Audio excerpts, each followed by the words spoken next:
wake up. Hey, did you hear me? Columbina, I said wake up, now! Oh, good morning, Sandrone. It's 3 in the afternoon, actually. And could you kindly not use my quarters as your personal nap room next time? But I feel so safe here. And your coffee, right? It's so bitter, but it smells lovely. It's like you were raised by wolves in a forest or something. What did you drink growing up? Grass tea? The Frost Moon Scions certainly led a more frugal existence than the Fatui. Then I'll bet you've never eaten one of these before. It smells delicious. That's because it's a Fontanian recipe. I had a little free time today, so I made a batch. Rosaline will be here shortly, but if you really can't wait, I guess you can go ahead and... Hey, at least let me finish before you start eating! Did the Frost Moon Scions not teach you basic table manners? Or did the rules not apply to you because you're the high and mighty moon goddess? These are so tasty. Of course they are. I made them. I was worried they might contain traces of machine oil. What?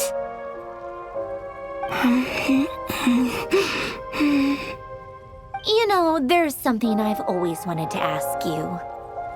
Why did you leave your old home and join the Fatui? I mean, I'm sure their food was awful, but there's gotta be more to it than that. Well, life there didn't go quite how I imagined. What were you expecting? You're a god. Your followers are gonna make some demands of you, right? Surely you can just answer a few prayers here and there in return for the free food and drink. How bad can it be? Well, would you help other people just for free food and drink? The doctor told me that you were created by a great mechanic, Lord something Fisher. The Lord Artificer. Ugh, some people can't keep their mouths shut. Oh, Lord Artificer. And didn't he have something to do with the, narcissist? Narcissenkreuz Ordo. Yes, that was it. Narcissenkreuz Ordo. So, would you try to fulfill their wishes? You must be joking. I wouldn't go even if they paid me. I don't even know them. Exactly. Well, I felt the same way. I did not know the people who made demands of me. What do you know? We're on the same page for once. In his later years, Alan did ask me if there was anything I wanted to do. If I had any wishes of my own. Well, I don't. And I'm not in any mood to fulfill someone else's either. Who's Alain? He was the... You know what? Never mind. You're not gonna remember. Anyway, the point I'm trying to make is, neither of us is the self-sacrificing type. Let me ask you this. What sort of place would you like to live in, if you could choose? A place where people don't ask me for things I cannot give them.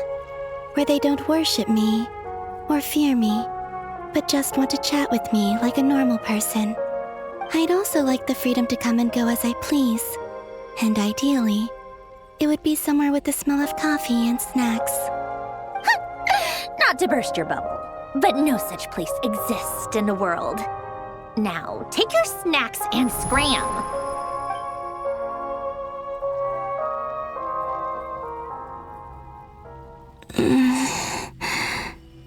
Did I pass out? Of course. I'm back here again. I dreamed of events from my past. Sandrone Traveler, I miss you all so much. Back there, I guess I managed to harness all the Kuvaki energy on Hisi Island. But how did I do it? Time is flowing backwards here, and I can use that familiar power to enter the world of the past. That mystery ally everyone talked about.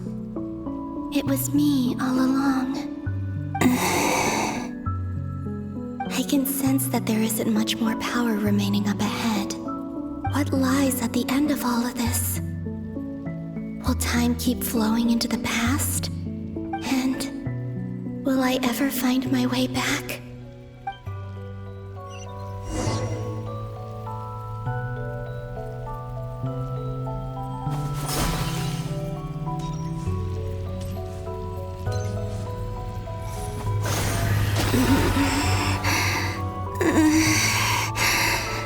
It's getting harder and harder to use my power.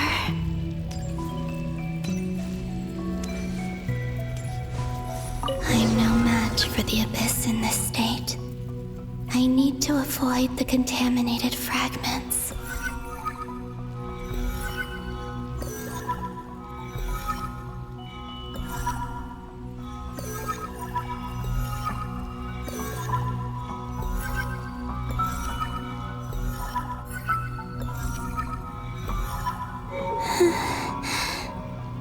Time to go. I wonder where I'll find myself this time.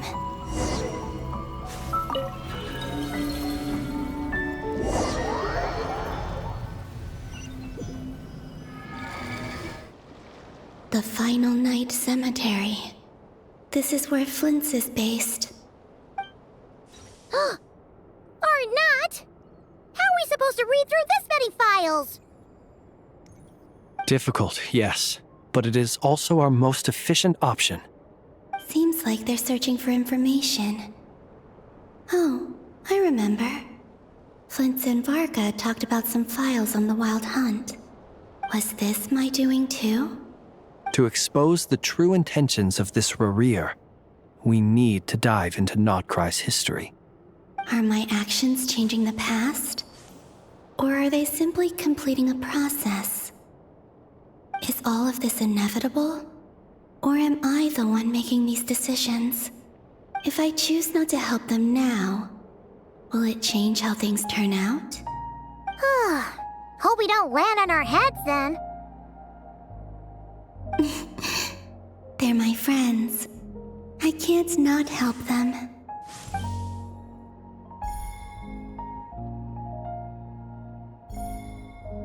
Ghost! And the other one was... here. Hey! Another file's moving!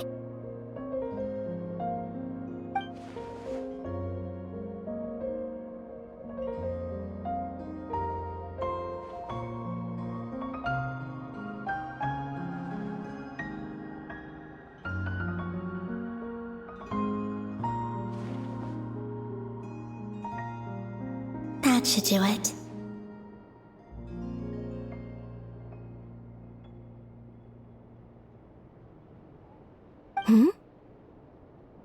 Luanatar? You can sense my presence? Wait!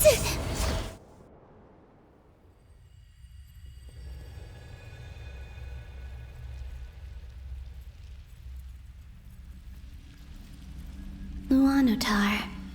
So she's that familiar presence I've been sensing all along. She's always been by the Traveler's side.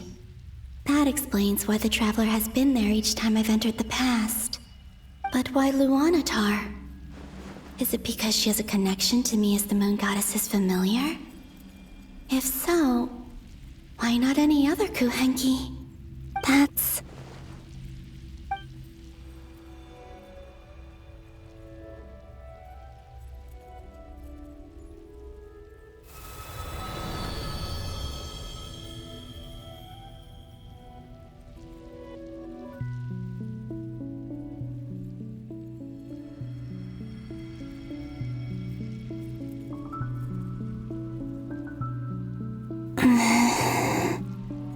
I cannot sense any power up ahead. Just a void, stretching out into infinity. This is likely my final chance to enter the past. It's now or never. I have to find a way back.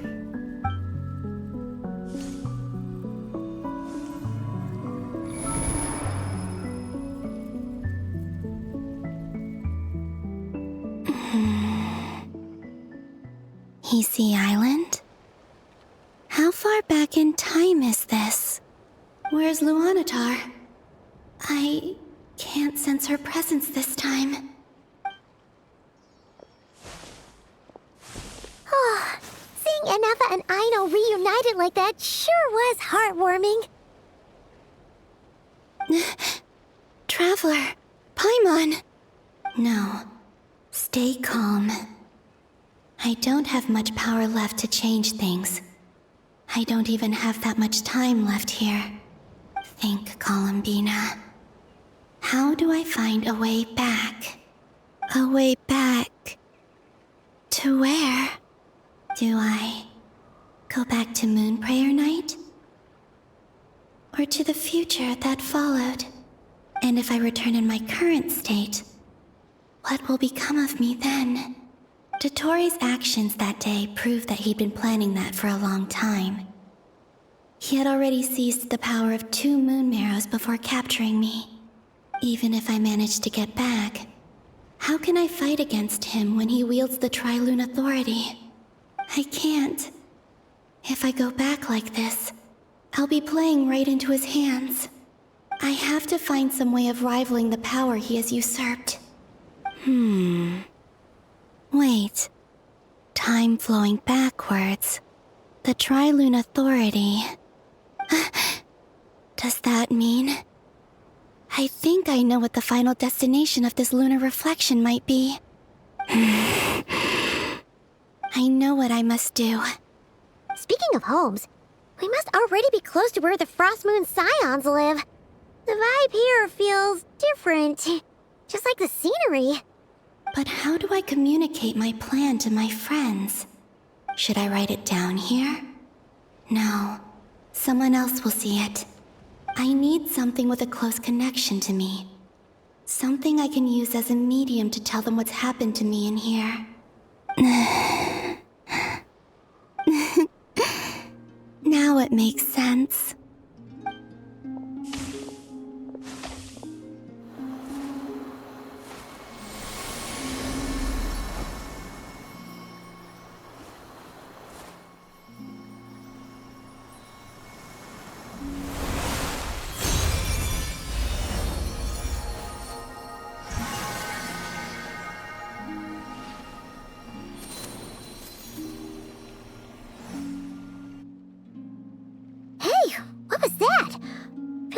Some sort of breeze blew by, and then the petals suddenly turned into... Huh? It was I who brought Luanatar into being. I gave up a piece of my own soul to create her. That's why I could sense a familiar power from the moment I entered this space. It also explains why she's been present in every past location that I've entered. Because we have a deep connection. Hey there! What's your name? And the reason why there are no more gates to the past after this point is that Luanatar hadn't been born then. No wonder I sensed the trace of a blessing when we first met. But I still didn't recognize the soul hidden within you. Back then, I was just a little lost dove. I had yet to become Columbina Hyposelenia. Go on now. We've got stuff to do. Best you find someone else to hang out with. Hey, you scared it off. I'll be counting on you. Remember to stay by the traveler's side, guide her, and help her in my stead. Oh, and bring her to the garden where the moon prayer blossoms grow. There's a little lost dove there who will need her help.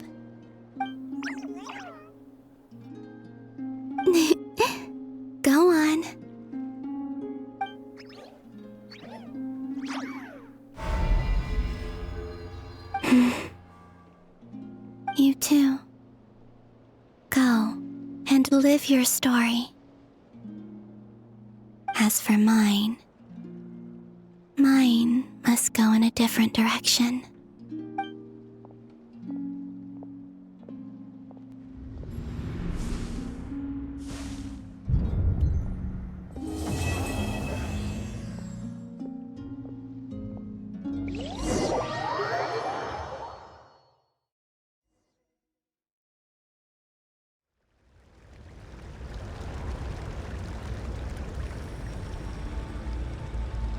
How would you like to experience the thrill of never being held accountable for your actions?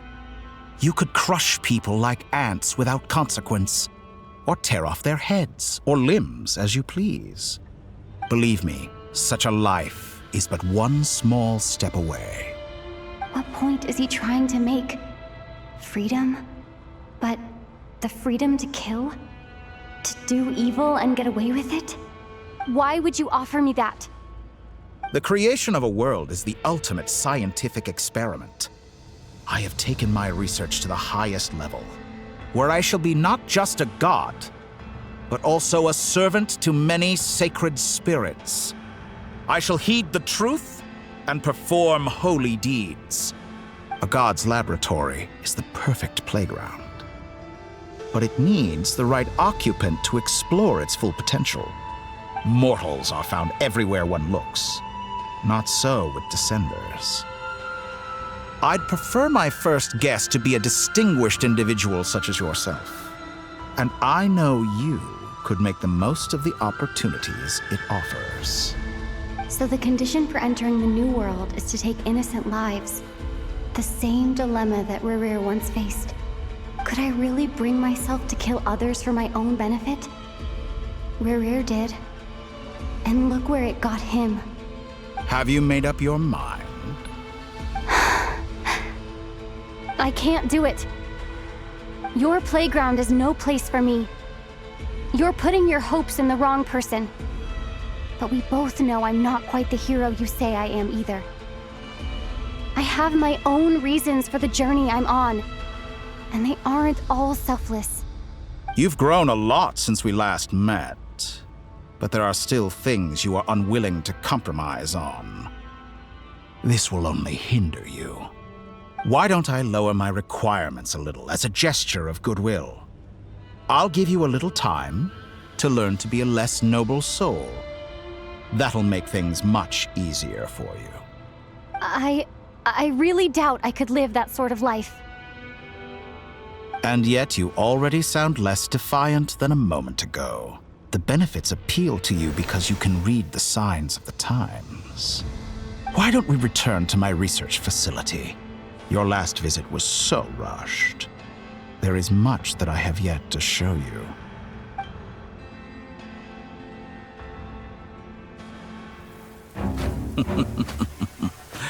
Now to that question, Heroes don't attack from behind.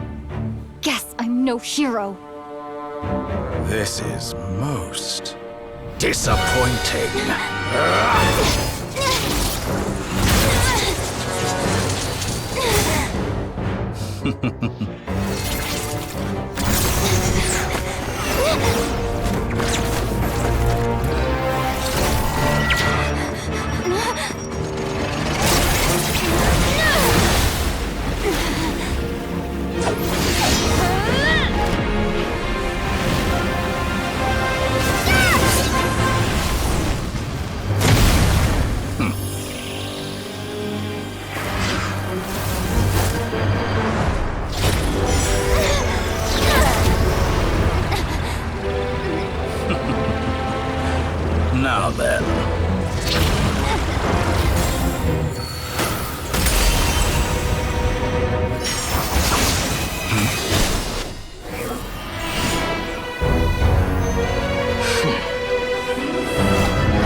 You're still gonna call me Hat Guy after that, huh? I didn't see anyone else in there who needed saving.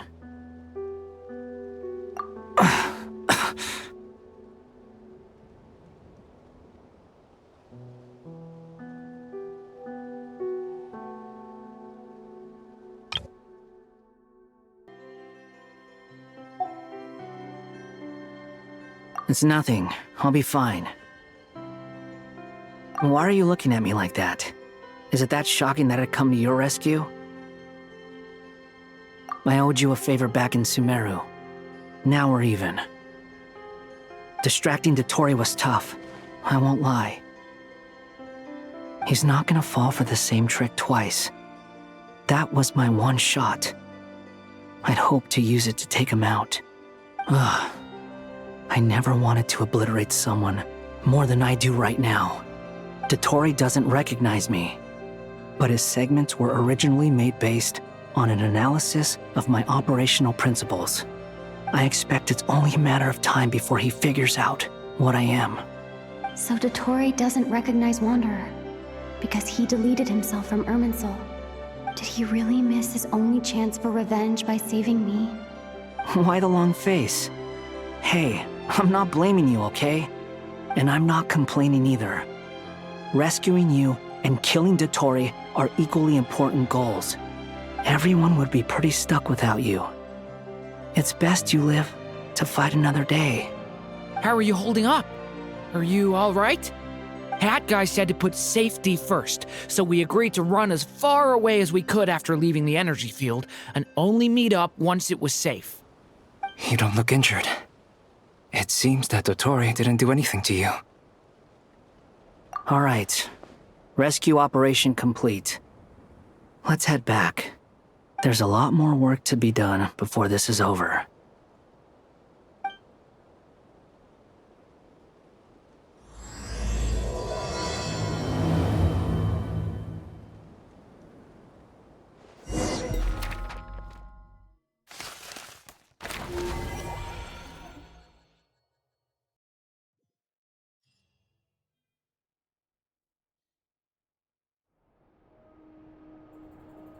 Understood.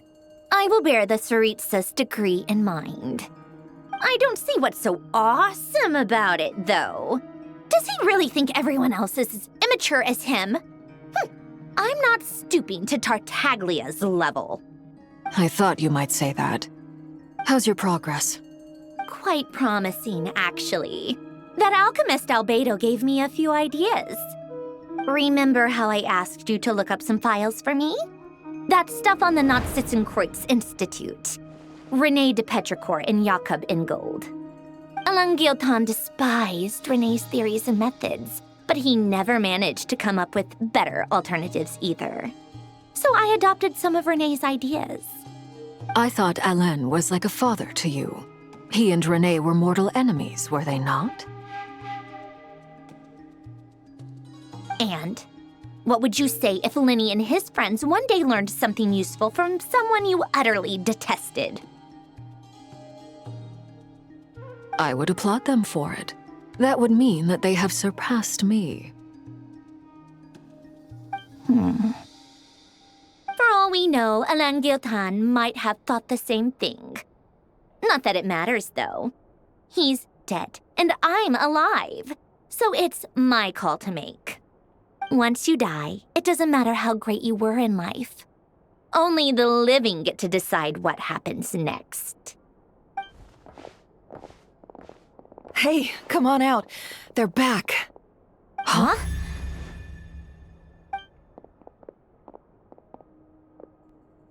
You're back?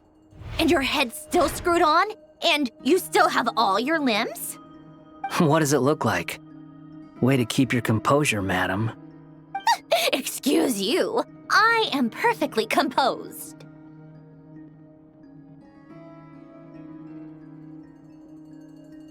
Glad you're okay. Yes, it's a huge relief.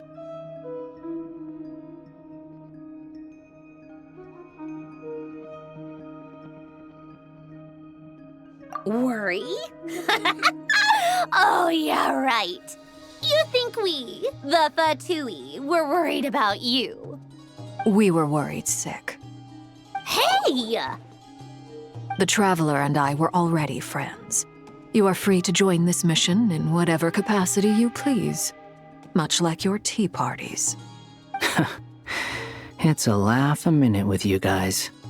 I must say, I was quite surprised when Mr. Albedo told me he would need no additional aid. We discussed this on our way back as well. I am rarely so unequivocal, but in this case, we had full confidence in Hat Guy. He said he knew what he was doing. Albedo and I pretty much had to just wait outside on standby. Meanwhile, Hat Guy broke into the energy field and rescued the Traveler solo. You didn't have to mention that. Well, I'm thoroughly impressed.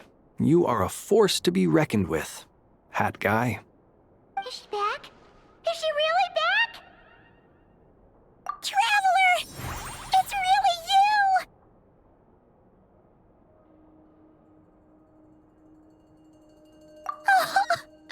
Oh, thank goodness! Paimon missed you so much! You can finally breathe easy, Paimon. It's great to have you back in one piece! Oh, Paimon's been having nightmares the whole time you were gone! Look at them. You know, once you reach my age, there's nothing better than watching a misty-eyed reunion between friends. It's nothing. Same goes when you get to my age, too. I bet Aino and Anefa would be tearing up as well if they were here.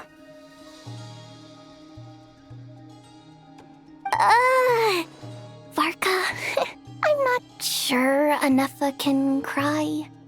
Oh, yeah, good point. Hey, your eyes are looking a little red and puffy. Come here, let's hug it out. What? Ew, no. No, thank you.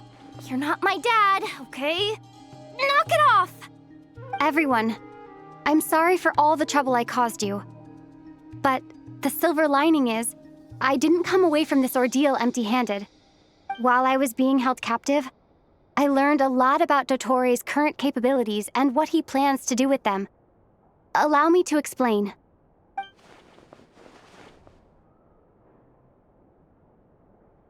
The three moon goddesses were even more powerful than we imagined.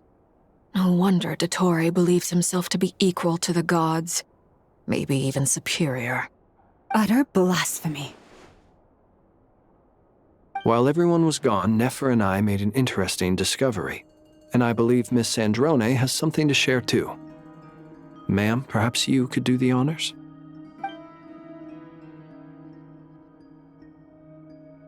Called it. Getting rid of a pesky troublemaker like her is like trying to clean up after a crumbly cake. It always comes back to haunt you.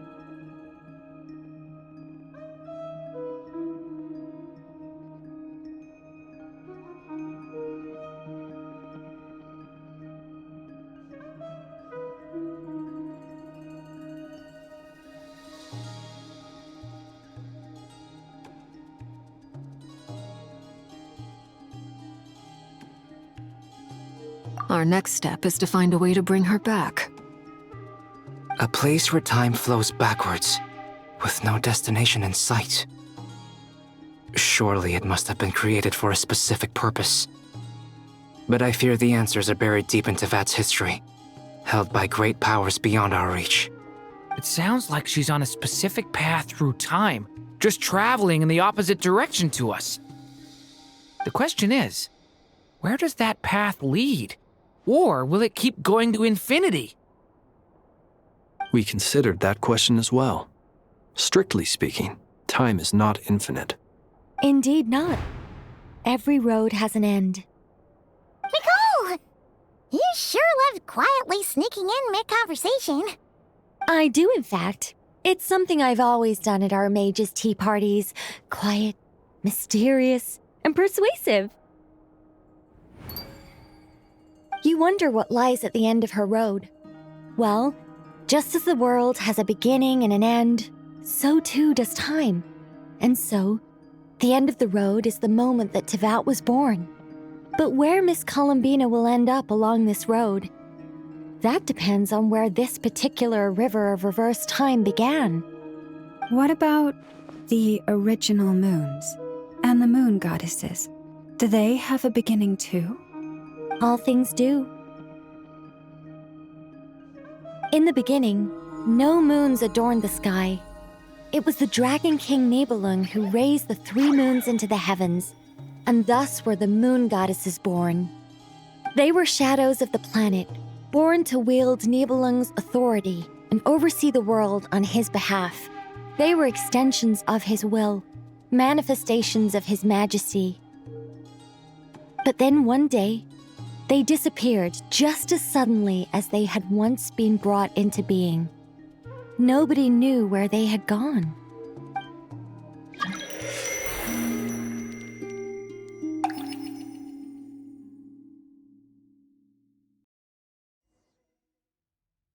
Like I thought, no more paths back to reality have emerged since. But how can I be sure that I'm going the right way without scenes from reality to keep me on track?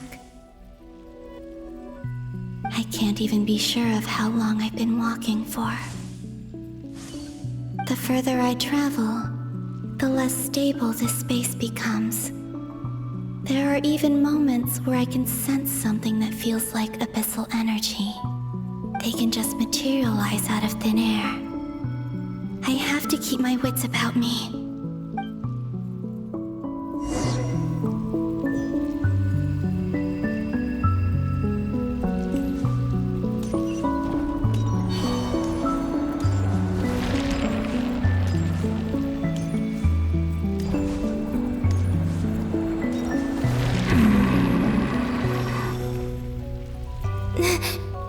Is that the ray here of Solnari?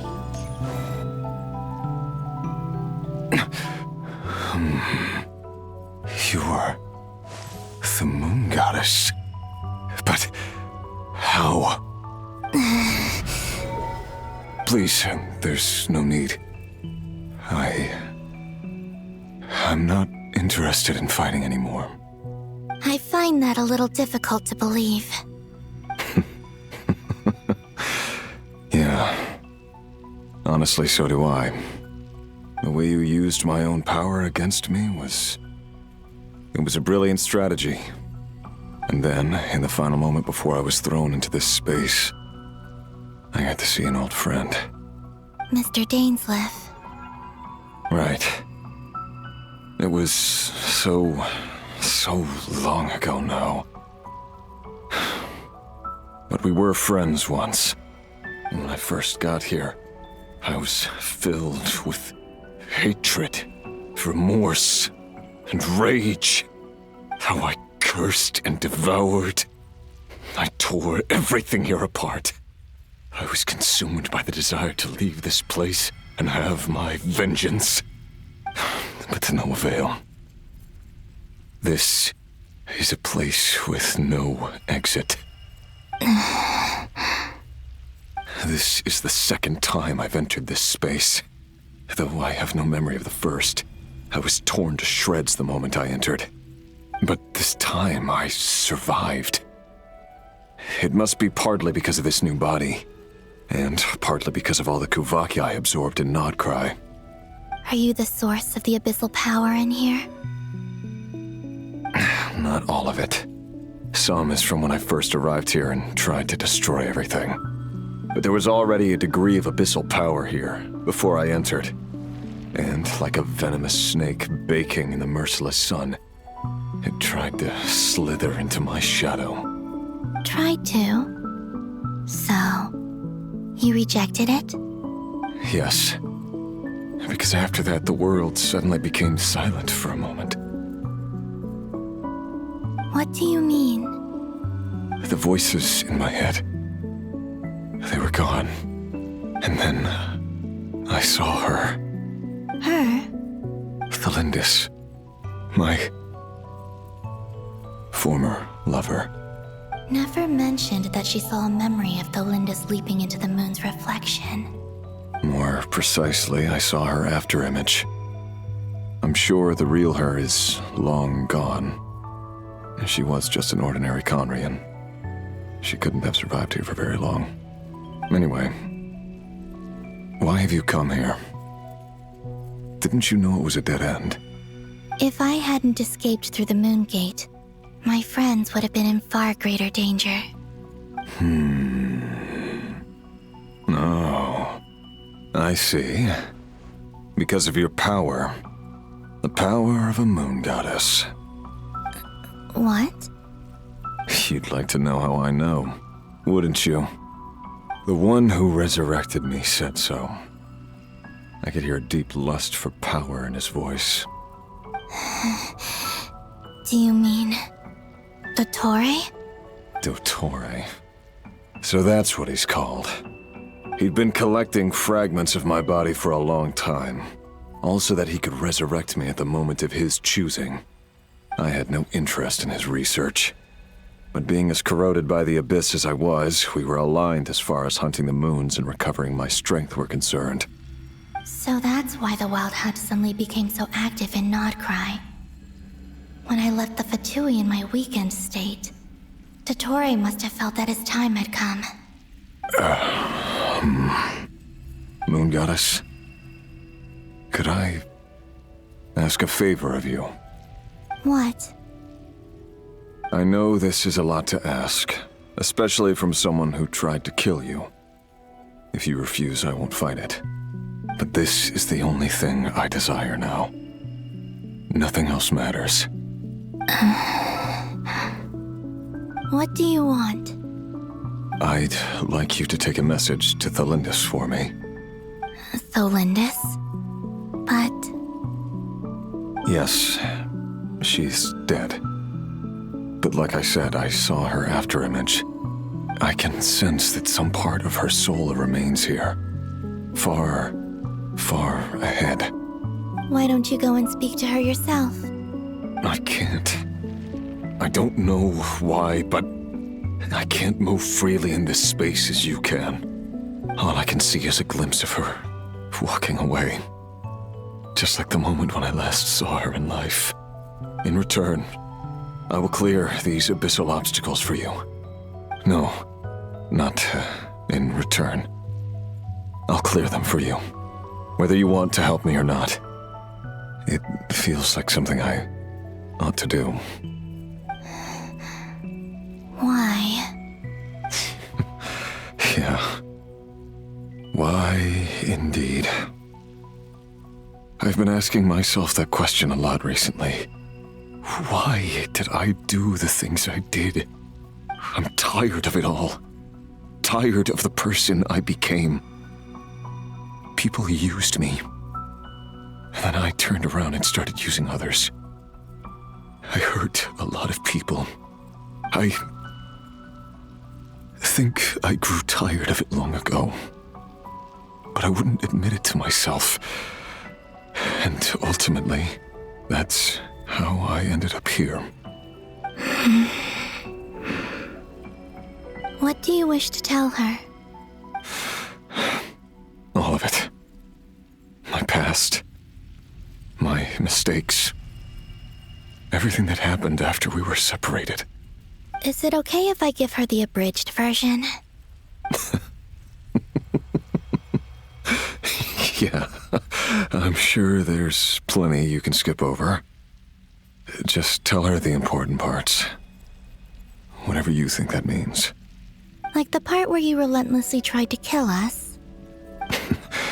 It's up to you. Love demands honesty. But my relationship with Thelindis was built on lies. We hid too much from each other. But after living my whole life in the shadows, I don't want to hide anything anymore. I will do my best.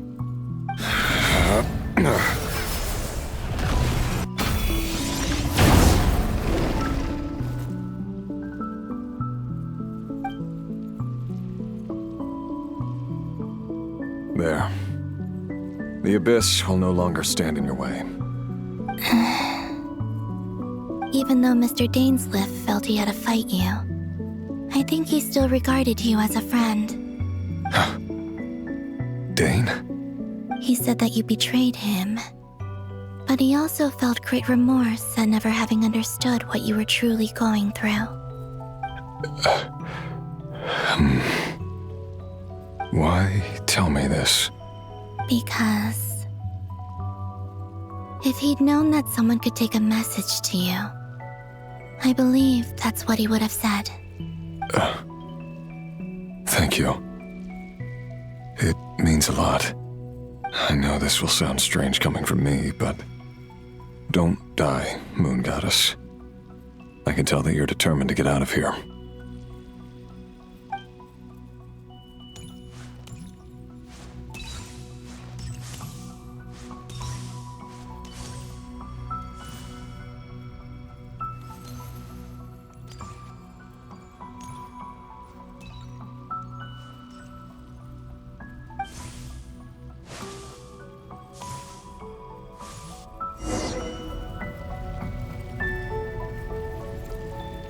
He kept his word.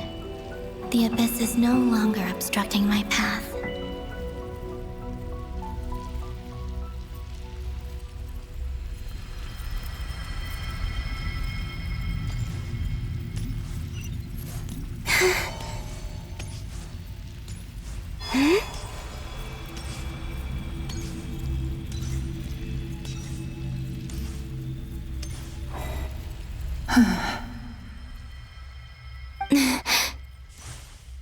Is that the Lindis? She wasn't far off at all. And yet, they can never meet. Hello, Miss Lindis. Who are you? How do you know my name? I've never seen anyone else here before. You can call me Columbina. I promised Rerir that I'd bring a message to you. Rerir? My Rerir? Is he well?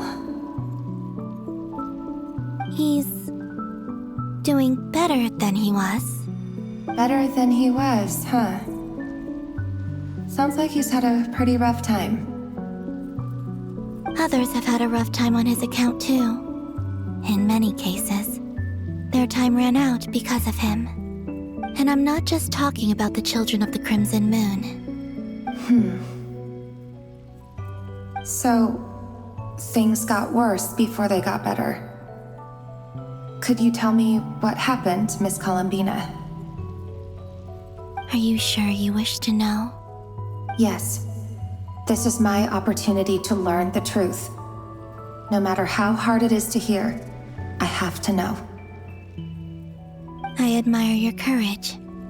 However, time is short. I cannot stay here for long.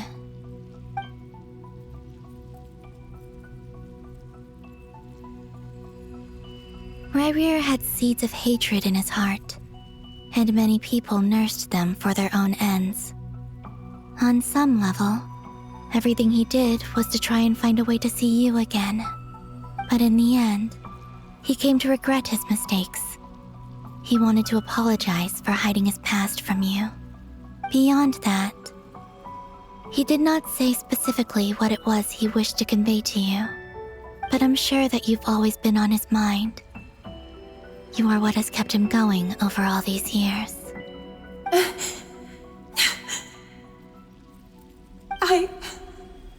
I'm sorry, Miss Columbina. This is so upsetting. I'm not sure how to put my feelings into words. It's all right. I understand. Well, that's everything from me. So, I guess I'll be... Wait. One moment. Time flows backwards here. The road ahead only leads further and further into the past. I know. I intend to reach the end of that road. Without a moon marrow, without the 3 moons' power, you won't make it far. Wait, unless... Are you one of the moon goddesses? You could say that. I see. I often think to myself, if life is like a train ride, why haven't I reached the terminus? Where am I even going?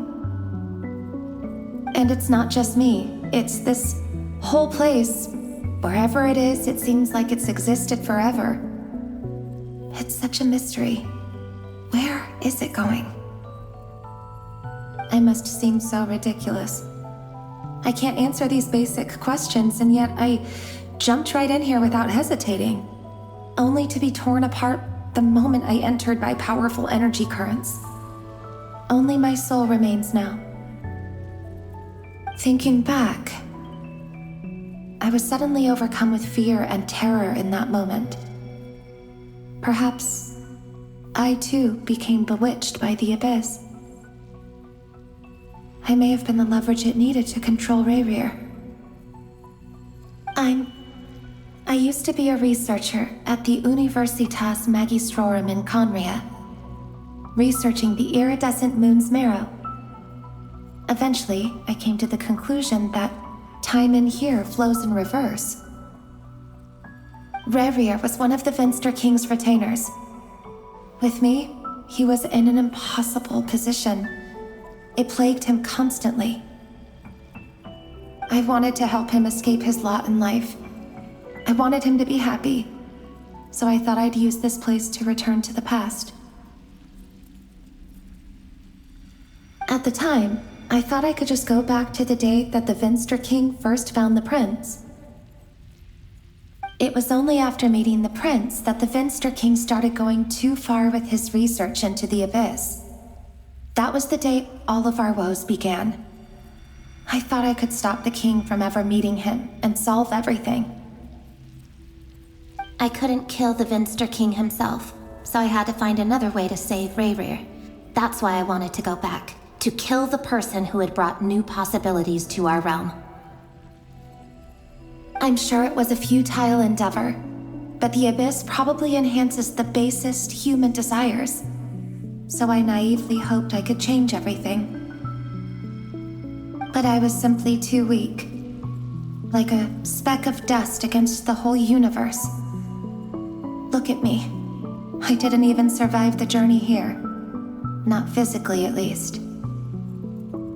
I know I'm never getting out of here, but you're different. You can make it, and I want to help you. I owe you that much. How do you plan to help me? Have you noticed the golden energy that exists here? Based on my past research and my observations since coming here, I believe they carry you forward faster. I can share what I've learned and help you understand the pattern in which this energy appears.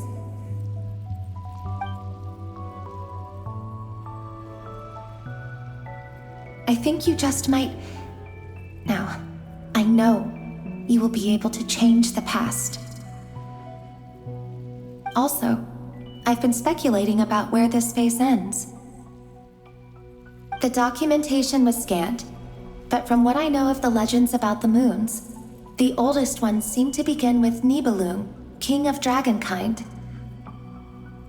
I have no way of verifying any of it by this point, but if it's true, you might be able to reach that era if you keep walking. Understood. Thank you, Miss Thelindis. I'm the one who should be thanking you. If you hadn't entered this realm of everlasting death, what use would my deductions be? Thanks to you, they have some meaning. About Rayrir, I'm so sorry. For everything. It wasn't your fault. That's not true. Because we both feared bringing trouble upon each other, neither of us ever told the truth. And that dishonesty sealed our fates. But enough about that. I wish you a safe journey, Miss Columbina.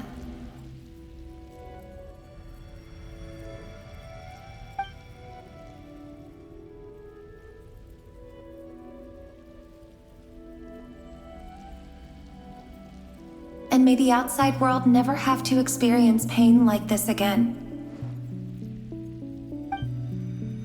Reverie? You're there, aren't you? I cannot see you, because you exist in the future. I expect we'll be trapped in this prison of space-time for all eternity. But please, gaze upon the past, and then sit for a while. Let's find a place to sit down together, just like we did when we first met.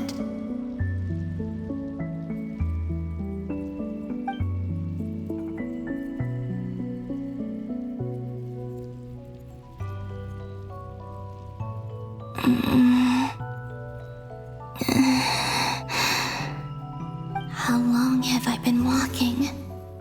How much further till I reach the end? Is there even an end to be found? Everything's getting blurry.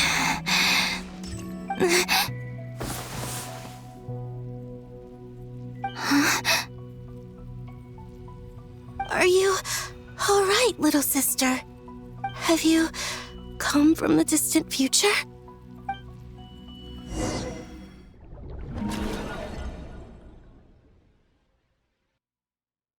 So, how exactly did the moons just disappear? Shouldn't it be a little harder to get rid of major creations like moons? The world is a vast and ancient place. On a certain scale, all life lasts for but a fleeting moment. Miss Nicole explained that the moon goddesses likely perished in the War of Funerary Flame.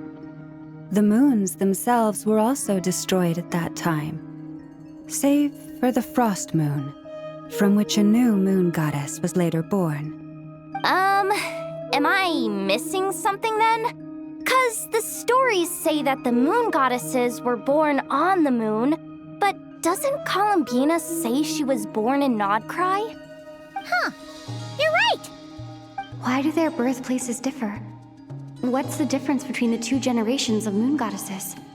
Also, remember what Sandrone said?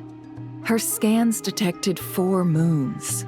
In other words, 4 moon marrows. Technically, the result of the scan means that 4 moon marrows were detected and positively identified as moons in that moment. In other words, this piece of information alone isn't enough for us to know how Miss Columbina is doing right now. Yep, we have no way of staying up to date on whether she's dead or alive. She's on her own for now. But at least she's trying her best to get back to us. Yeah, she's a tough cookie. And a sore loser, too. We have to trust that she'll find a way. Because we really need her power. As much as it pains me to say it, we've got no chance of beating Dottore in a straight-up fight. He's much too powerful. It wouldn't even be close. That maniac is going to devour everything in his path until he reaches us. We need to find someone or something that can stop him before he does anything worse. I'll be frank. Our only hope of defeating this false god is with a real moon goddess on our side. I'm not just saying this because Columbina's a friend and I want her back safe and sound. It's just the truth. And I know that even she was no match for him when he attacked, but I don't have a better solution. We're not giving up on saving her, whether she can defeat Dottore or not. Right. Don't worry, Miss Sandrone. We're all aligned on saving Columbina. No one's trying to argue that we can only justify saving our friend because it will help save the world. This is about multitasking. We want to save both. So, she's more than just a moon goddess to you guys? Absolutely. Duh! She's part of the gang! And you are too, you know. Yes, I know. You don't need to labor the point. I knew that the moment I came running over with my documents that I was part of the in-group. I mean, if Arlecchino can fit in, I certainly can. Anyway, as for how we get Columbina back, I've been working on it constantly. But I think I'm still lacking certain information about the moon. I'd probably get there if I could continue my calculations, but the problem is, I've run out of computing power. Computing power? You mean you need more energy? No, the issue isn't energy, it's processing power. There's so much data to get through that the whole process has just ground to a halt. That's a tricky problem. René de Petrichor of the Nazissenkreuz Ordo once foretold the fate of the world. But I don't know how he did it. My guess is that he used the primordial sea's power. However, that won't work for me. His methodology was vastly different from my own. What's worse, they're incompatible. And to top it all off, we can't even leave Nodcry. Ugh, this is so annoying. If I'd known we'd run into a bottleneck like this. Well, no, the design bureau's a bust as well. Curse that Dottore! Couldn't have made this harder for me if he tried. Oh, what do we do then? How about we grab a bite to eat and take a break? Maybe something will come to mind after you've cleared your head. You don't get it, do you? I'm trying to calculate the fate of an entire world here. And I need accurate results, not vague prophecies. Where the heck am I gonna find the computing power for that? Ahem. Anyway, time to shelve the discussion on technical difficulties. Being a killjoy isn't very ladylike after all. Either way, we've done what we can.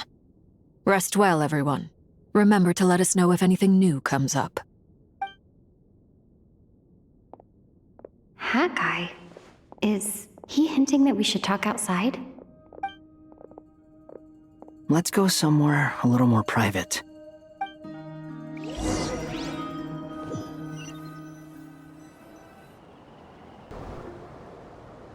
You know that Dory went back to Sumeru, right? Yeah. She mentioned she was planning to head back. Things aren't looking good for Nodcry. She's gone to spread the word so that Sumeru has a chance to prepare for the worst. From what I know of Dottore, there are two possible reasons why he hasn't made a move yet. One is that he's still working through some kinks in his new powers. The other is, he wants to see how we're going to react. He'll easily devour everything eventually, so I guess he's in no rush to make it happen. The first false god he made was me. Now it's his turn. Even though my records were erased from Irminsul, Dottore's ideas haven't changed one bit. He once told me that becoming a god was like turning yourself into a hungry wolf or giant serpent to devour the moon. Clearly, he began studying the moon goddess's powers long before he even tried making a god. He's always wanted to get his greedy hands on divine authority one way or another. And in the end, he devoured the moon where I failed. In the desert of Sumeru, there is a chessboard built by King Deshret, also known as Al-Ahmar. I don't know if it was a real game, or if he was just trying to challenge his servants and citizens in some way. But creating games and setting rules, gods do that as a matter of course. That's the kind of power Dottore craves. Now he has the Trilunar Authority. His power is leagues beyond the common people. I don't think there's any point in other nations rushing to the front line. They're better off focusing on defense and hoping they can fend off any threats that spill out from Nodcry. Either way, Dory will inform Lesser Lord Kusanali, and she will contact the other gods in turn. The Seven will have some recourse available. If nothing else, their protection should keep the rest of the world from descending into chaos as quickly as Nodcry has. So on the bright side, even if Nodcry is doomed, your friends in other nations won't be in any immediate peril. That's good to know. But I'm not ready to give up on Nodcry yet. There's a word for people who refuse to let anything go. It's called being greedy. Maybe it sounds greedy to you, and probably naive too. But whatever you call it, that's what gives me the determination to keep fighting. Battles are fleeting, but the will to fight is a long-term commitment. Give up for even a moment, and your resolve will shatter. Why do you always feel the need to do the right thing? No one is born to be a savior. I mean, who's gonna criticize you if you fail or give up? Don't take this the wrong way, but Dottore said something similar to me. I guess the Fatui attracts people who don't believe in saviors. Not necessarily. It's less about belief for me.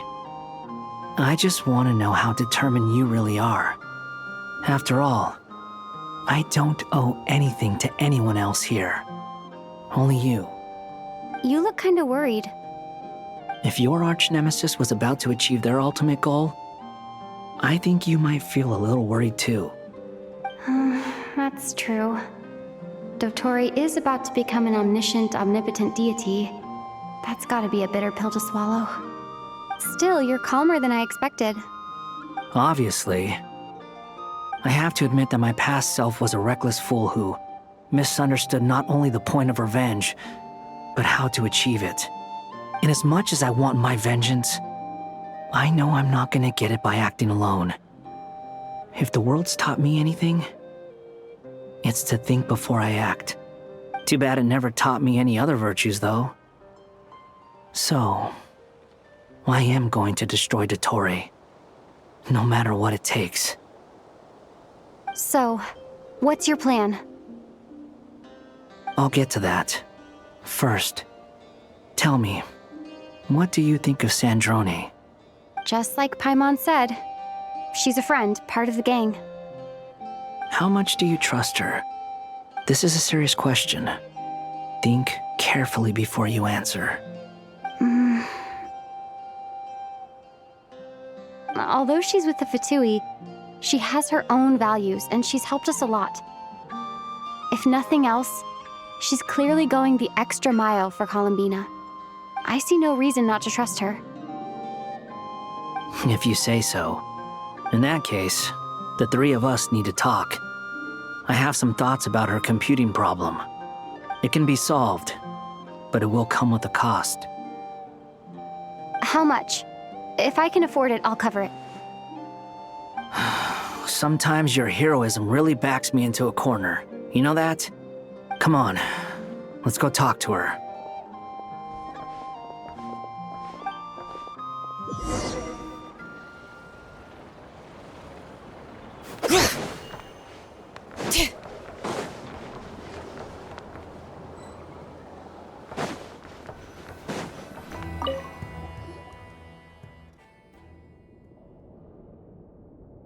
Miss Androne, Traveler.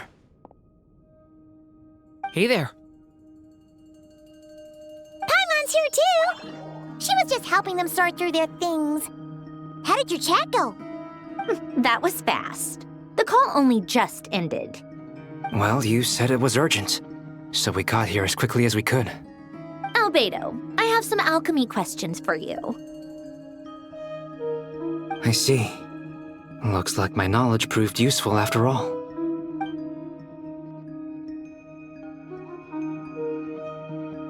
If I might ask, what is the end goal for the modified formula you'll be using? I needed to predict the future of the entire world. But I've run into some teething issues since trying to implement Renee's theory of the 4 Orthants. I see. I'll have a look at it. Still, computing power is the real issue here. How do you plan to solve it? About that, it's been sorted. Oh, with the Traveler's help?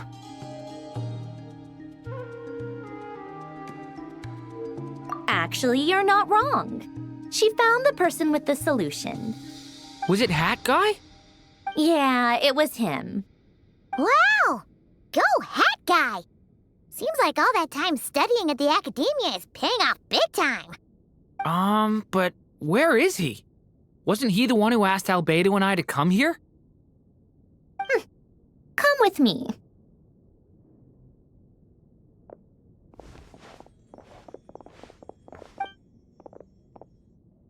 Hat Guy? What's happened to him? Hat Guy! Can you hear us? No response. I guess he's in hibernation. Hat Guy mentioned that he was a puppet. It seems that his functions are currently shut down. I presume this has something to do with the solution to your computing problem. That's right. He and the Traveler came to see me. Wait, what? You have a solution? Would you calm down? Why do you always react so hysterically to everything? Excuse me? How would you know? You shouldn't be so quick to judge complete strangers. It's very bad manners. Oh, please. It doesn't take that long to figure out that you have a temper. Where does a mere student get that kind of confidence? I've actually published more papers than you. Not that status counts for much. Even Paimon's applied for academia admission. Huh? Are you serious? See? This is why I can't be bothered to explain myself. She recognizes no one's skills but her own. Okay, fine. I'll hear you out. So, tell me, how do you propose to solve my computing power problem? This world itself is constantly processing all kinds of information. If it's the world's future you're trying to calculate, you need a processing device that's designed to cope with that volume. Easier said than done. Only Irminsul can handle that kind of... Wait, is that what you're suggesting? But surely we can't just plug my formula directly into the ley lines. You should be able to tell that I'm not human, right? Yeah, I noticed. The technology, though, seems pretty ancient. Very different from Pontaine's. It's a completely different system. Conrian, to be precise. I'm what they would have called a puppet. Puppets need an energy source and processing power. The artisans who built them sought out the materials most suited for that purpose. You? Do you mean... The Traveler and I have talked it over. She's willing to vouch for you. So, I'll allow you to borrow my core for your calculations.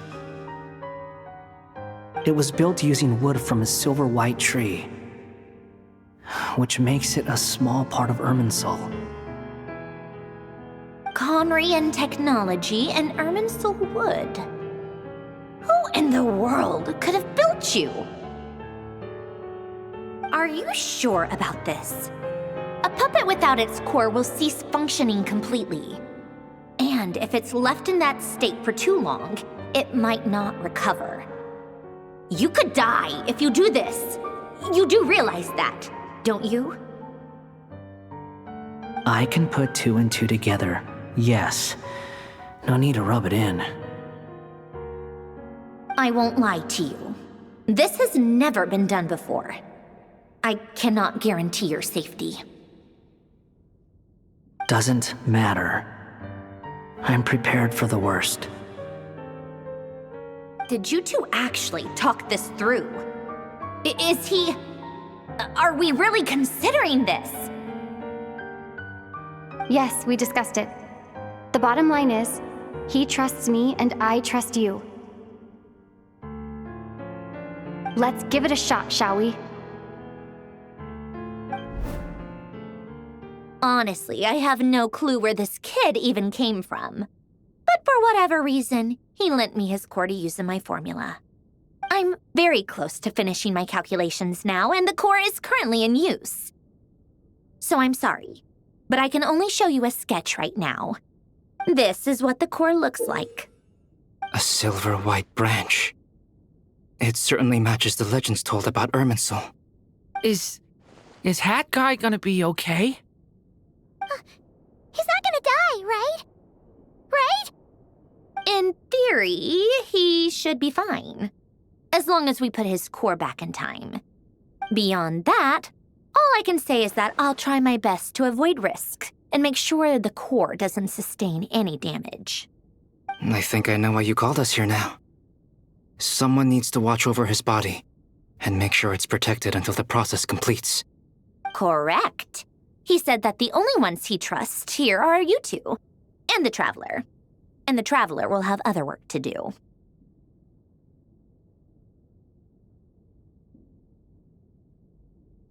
He will have our undivided attention. Aw, Hat Guy. On a more positive note, things are progressing steadily on my end. I'll call everyone in for a meeting once the results are out.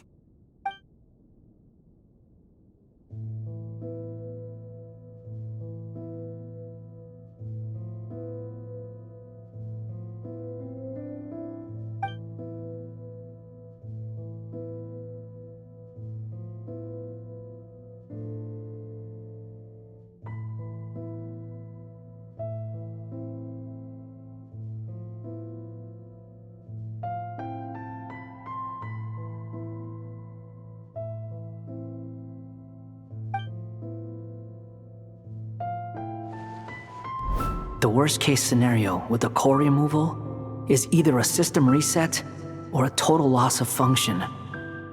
But I'm not afraid. A quiet death should have been my fate long ago. A core is completely different from a heart. It's like another vital organ entirely. I never believed it could be a true replacement for what I sought. But in the end, it turns out the core was more useful to me. Pretty funny when you think about it. It's like the punchline of my entire life. Do you think there's any difference between a puppet and a human? If not, then this would just be another samsara. I have already experienced both a past life and a next life. Part of me wonders whether I'm only capable of making this decision because I've become a real human. What's with that expression? Isn't this a good thing? Sandrone will succeed, won't she? She has to. She will. We all have to persevere until this is over. That's right. And I'll protect you all until a moment of victory arrives.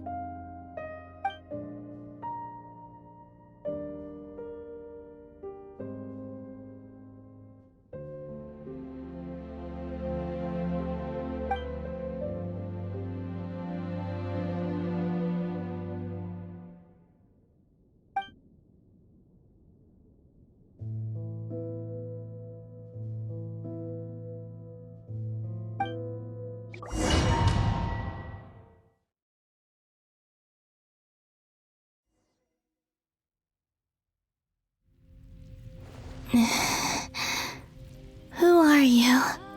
Call me Sonnet. You have the same power as Canon. Sonnet. So, you're the goddess of the iridescent moon? Oh, goodness! You recognize me? Well then, what's your name? Columbina.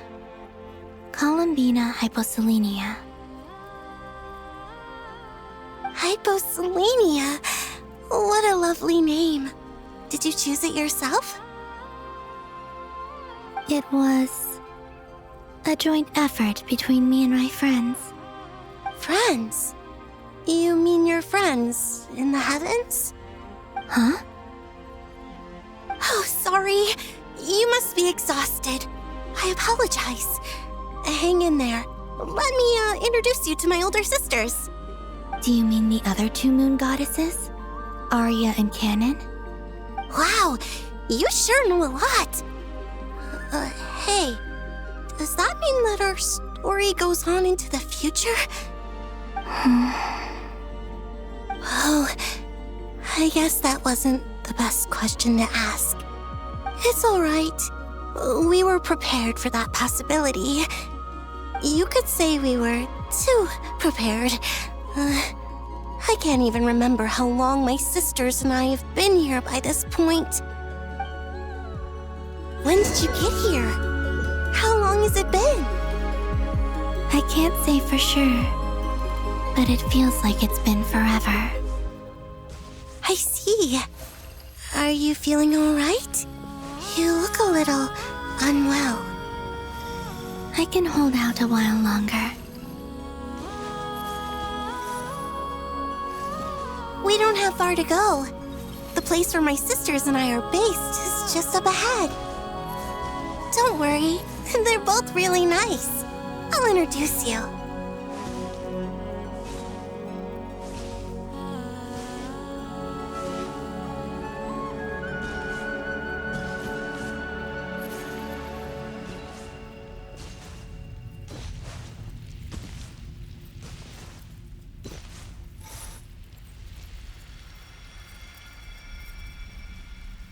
Sisters! I'm back! And look who I've brought with me!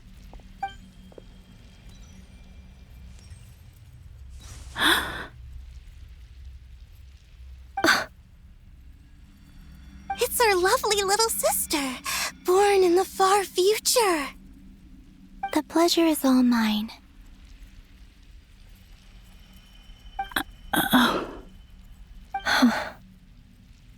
Allow me to introduce you to Columbina Hyposelenia.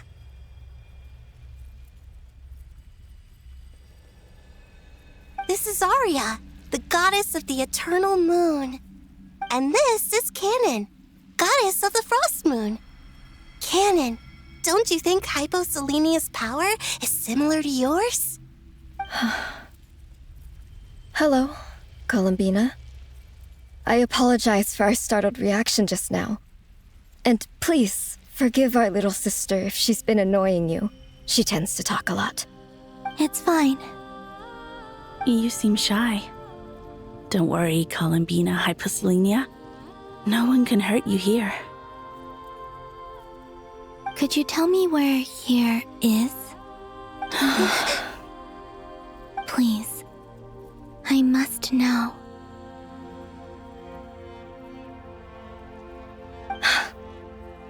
My dear sister, this is where Tevat's original ruler, the Dragon King Nibelung, imprisoned the moon goddesses. What? You're scaring her, Canon. No, I'm fine. Please, continue.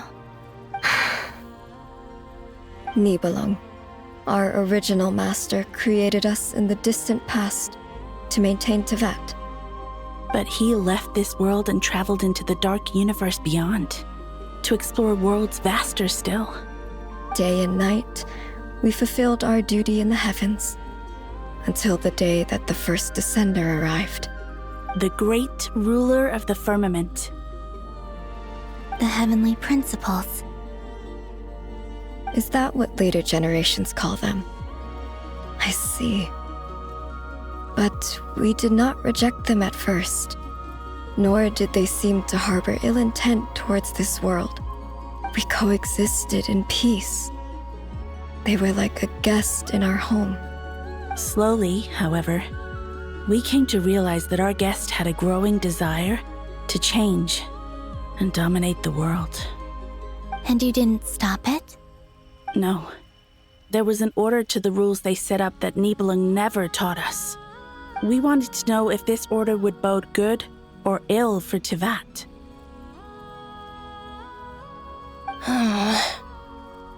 All right. Canon and I wanted to know. Sonnet was against it from the outset.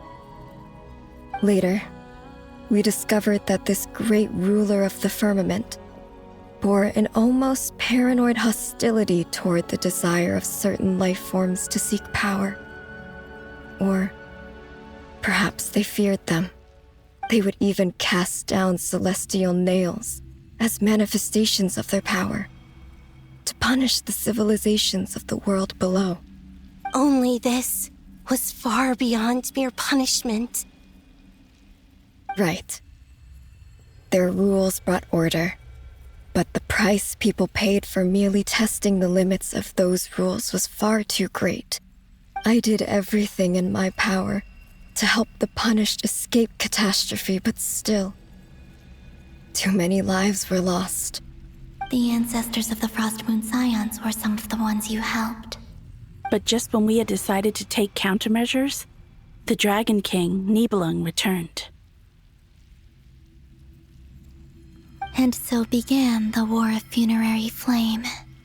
So, that's the name the world gave that war in the future. Well, who won in the end? As far as I know, the Heavenly Principles won, although it came at a great cost. They remained in Teyvat, where they continue to rule to this day. And the world's original master, the Dragon King Nibelung, was destroyed. And what of the moons? Are there still 3 moons in Teyvat's skies? You can tell us the truth, Columbina. We know we are but remnants of a bygone age. We are prepared for the answer. Only the Frost Moon remains. But it has been cast beyond the false firmament by the Heavenly Principles. The eternal and iridescent moons were both shattered during the war. So death finally came for us in the end. Sonnet. But you're still here, aren't you? A moon goddess cannot live without her moon, Columbina. She's right. That's why I began to disappear. Because the Frost Moon is cut off by the false sky. How much worse it would have been if it were outright destroyed. Our souls may endure within this lunar palace, but if our moons are destroyed, then we shall disappear the moment we depart from it. I'm sorry. There's no need to apologize to us, dear sister. If anything, we owe the world an apology. If only we'd decided to act sooner, rather than arguing amongst ourselves. all the more reason not to spend this time in regret and repentance. Instead, we should focus our efforts on how we might help our future sister. Sorry? Don't you see, Columbina, your story is not yet over. Is that not why you are here?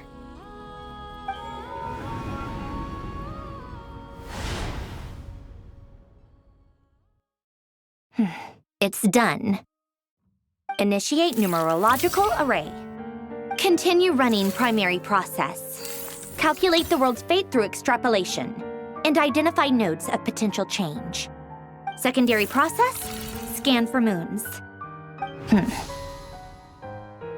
Still 4. The number of moon marrows hasn't changed. Wait, let me think. Is it possible that there's something I've been misunderstanding about the moons all along? Variables. Variables in the world. I know where potential variables within the world come from. So what about the moons?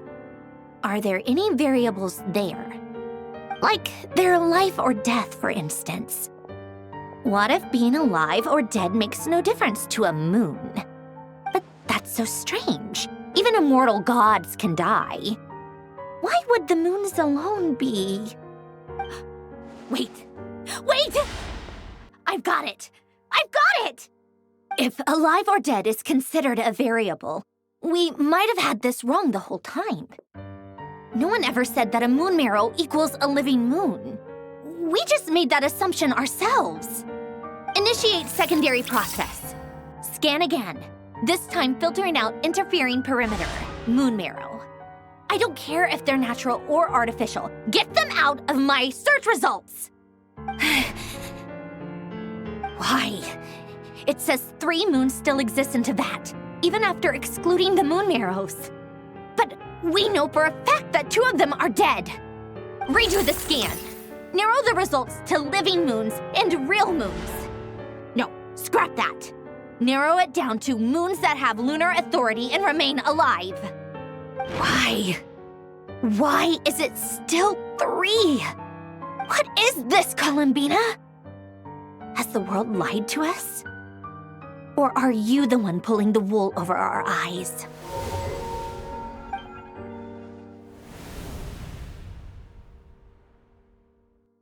So, you think that the moon's reflection might be where Nibelung imprisoned the three moon sisters? Yes, it would explain a lot, such as why that space would respond to a moon goddess's power, opening the moon gate at her command.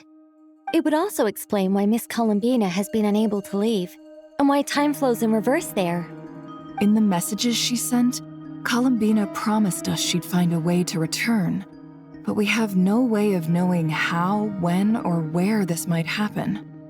The fact that she still has yet to reappear in this world indicates that returning from that place is no easy feat. We cannot afford to simply wait for her. So you're saying, if she could return by her own power alone, she would have done so long ago? Yes, she certainly wouldn't leave it to this late stage when it's so touch and go. I've been giving this some thought, and I've come to believe that Luanatar might be an anchor that she left behind, as a sort of future waypoint. This could also explain why Luanatar is always by the traveler's side. Sounds like a plausible theory. If that's the case, there must be some criteria we need to fulfill to allow Columbina to return to the present. The question is, what could they be?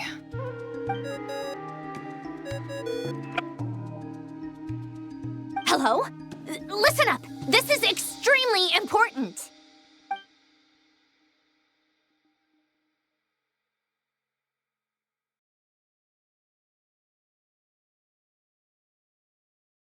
Not only is Columbina alive, but she may well exist in a form unimaginable to us. I'm still unclear on the details, but she's done something truly inconceivable in the past.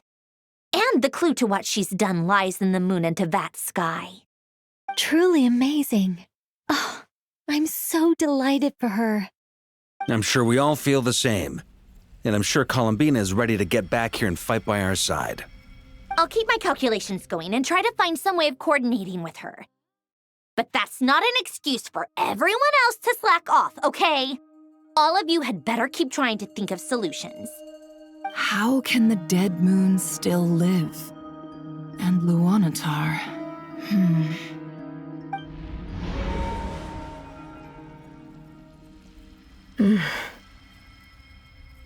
It's hard to believe that's what will happen in the distant future. Our authority is linked to the most fundamental rules of Tevat. I suppose it's no wonder that many would covet that power. I didn't realize that when you said friends, you meant people who live down in Tevat.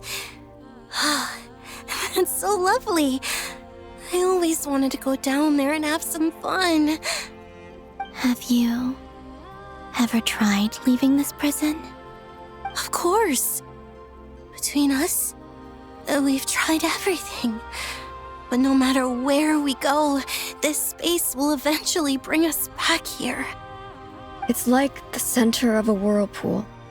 Everything ultimately converges here, at the moment when Nibelung imprisoned us. In that case, have you tried using any of those pathways that connect this space to the real world? Sorry? What are those? They're passages through which you can make small-scale changes to reality by using Kuvaki. Or am I the only one who can use those passages? Because part of my soul remains in reality. Kuvaki. What is that? You don't know? It's a unique kind of elemental energy found only in Nodcry, the land from which the moons arose. Oh. Well, it's true that the moons first rose up from the part of Tevat you say is called Nodcry. But there is no difference in the elemental energy between there and anywhere else. What? Could you show us some of this Kuvaki? Hyposelenia? Maybe if we see it, it'll make more sense. Okay. Isn't that just your power? What? But it's everywhere in Nodcry. In the air, in the land. Even the creatures who live there have adapted to its influence. How curious. This Kuvaki certainly did not exist anywhere in the world before we were imprisoned. Let alone influence living creatures. So, how exactly does it affect them anyway? Can they float in the air like us? This is so strange. Why would their reality differ so much from mine? Columbina, you're looking for more than just a way out of here, aren't you? Yes. If I am to help my friends, I will need tri-lunar authority on par with that of our foe. You mean... you'll need our power? This sounds extremely risky. The Three Moons' powers are not mutually compatible. Concentrating them into one goddess will be a very painful process. And if anything goes wrong, it could tear you to pieces. I know. But I'm willing to take that risk. Even so, let's say we successfully transfer our authority to you. How will you take it outside this prison? Niblin constructed this realm specifically to prevent us from using our powers to interfere in his war. No moon goddess can leave this place alive. What if I don't leave alive?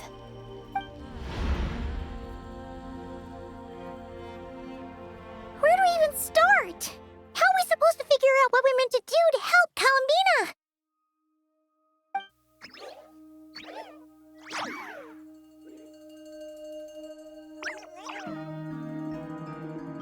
Columbina, what do you need from us? If she really got to the beginning of time in there, how do you think she'd leave us a message?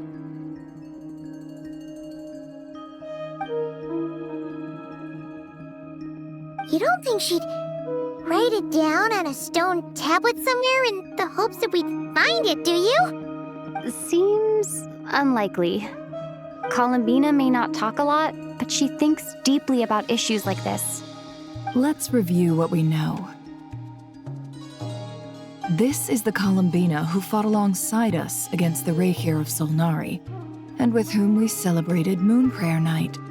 She knows our personalities, our ways of doing things, even our unique strengths and abilities.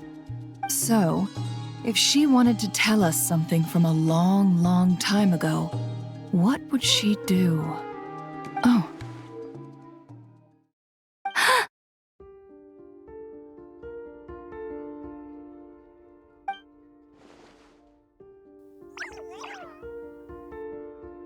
Traveler, you once said that those golden ripples also appeared when Luanatar was born.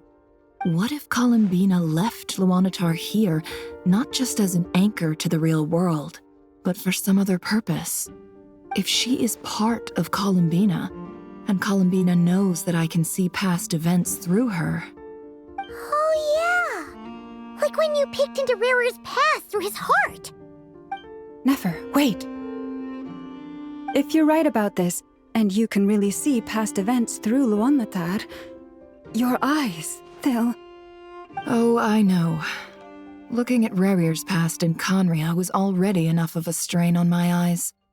Looking this far back into the past, it'll surely blind me. But it's our only chance. This is the only way. Boss. We spoke about this once, a long time ago. Do you remember what I said, Yehoda? The day I lose my sight, the Curatorium of Secrets will be yours to run. But... What's wrong? I'd be overjoyed if I were you. This day's come a lot earlier than either of us expected.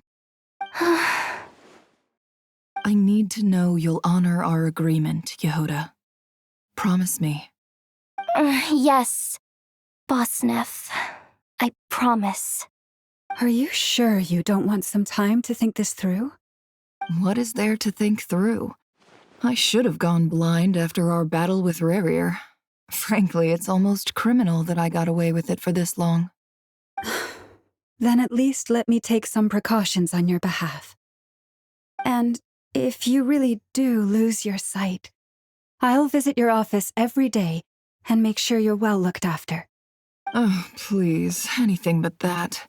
I was actually ready to go through with this. Are you trying to scare me into backing out? As if I could ever scare you. I'll assume you're just joking to calm your nerves. All right, enough chit-chat. Let's do this.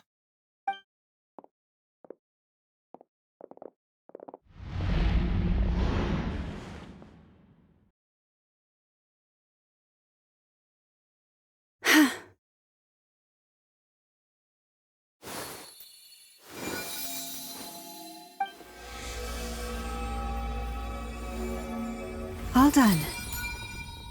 Good. Now give me some space.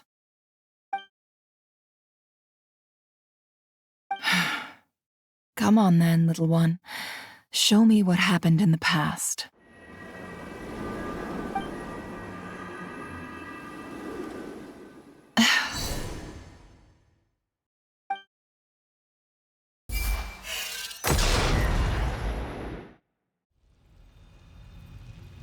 Between the Trilunar Authority, Kuvaki, and the soul-surviving moon, the Frost Moon, I think I might know how to get back. But I will need my sister's help. Time to go talk it over with them.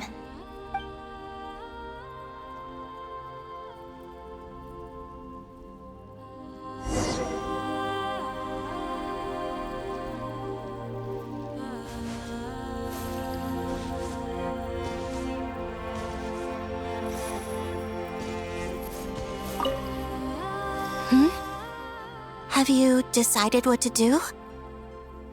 I hope it's not too dangerous. You really scared me when you said that thing about not leaving here alive. Come on, let's go find the other two.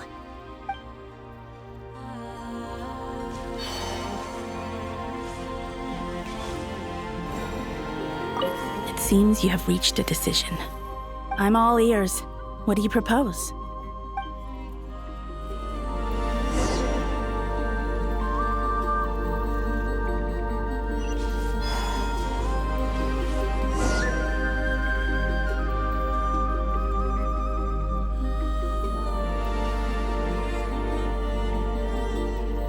Have you figured it out, Columbina?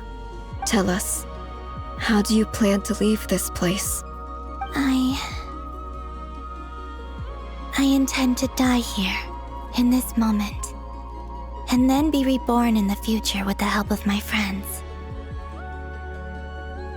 What? What are you saying? How can the dead be reborn? And how will you inform these future friends of your plans? You can't exactly leave oracles. Nothing can escape this place. Not a single ray of moonlight. And even if you found a way, what if they never find the message you left for them?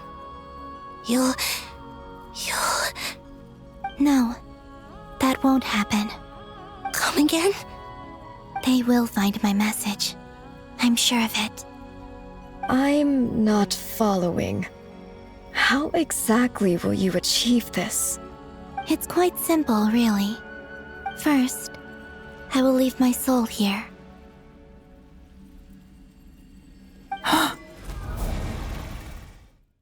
I see it. Your soul? You mean your divinity? Yes. I once left a portion of my soul in the future. One so small that this prison barely noticed anything. In this very moment, she can resonate with my soul across time. When the time comes, I believe that she can serve as an anchor to pull my soul from here back to the future reality. Just as gravity connects the world to the moon. Exactly. In the future, where I came from, the moon has been cast beyond the false sky, but I can still feel that it is there. In a similar way, I can feel a connection to the soul fragment I left behind even now. My friends can use it to detect my presence. But how do you just leave your soul here? Is that even possible? On my way here, I met an ordinary mortal who entered this place long before I did. Her body is long gone, but her soul remains. And before that, I encountered an old enemy whose entire soul survives here intact, while the power that once corrupted his body has faded away. So, perhaps this space is specifically designed to imprison divinity and authority, but not the physical body. Still, even if your body can escape, would it not just be a lifeless husk without the soul inside? Wait, is that what you meant when you said you wouldn't leave alive? Yes.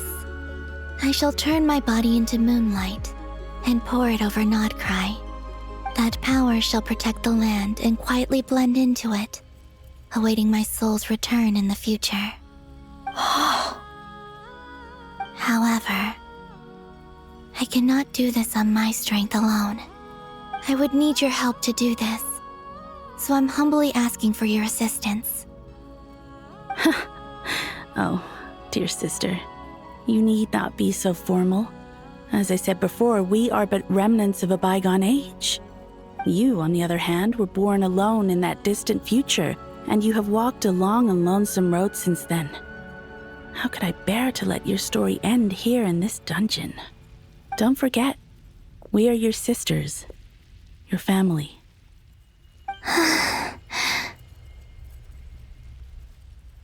Arya's right. Actually, I've always wanted a little sister. Can you imagine how it's been for me? Getting nagged by two older sisters all the time. Now, I finally get to be the big sis. And not just that, but I get to help you return to your world, too. How could I say no to that? Sonnet. Canon?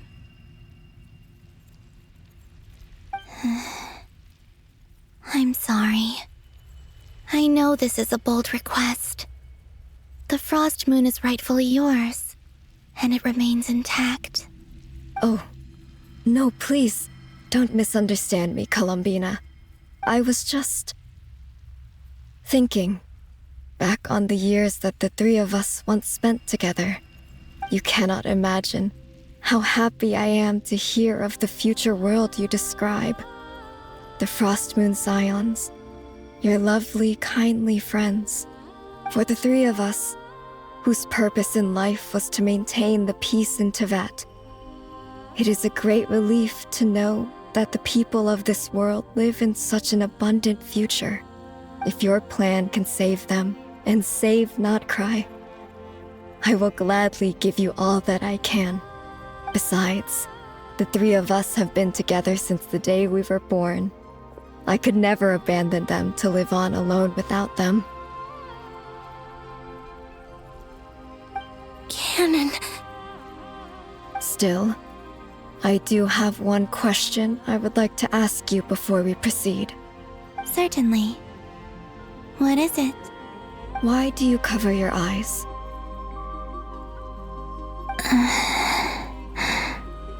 Yeah, I was curious about that too. But it seemed personal, so I didn't want to intrude.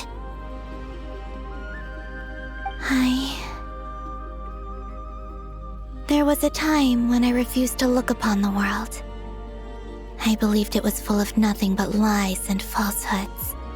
I wished to hide my feelings, seal my heart, until I could return to my true home. I see. Perhaps that decision saved you from ever having to see the false sky again. But at the same time, you likely missed out on many true and precious things, like the smiles on your friends' faces. Promise me this, Columbina.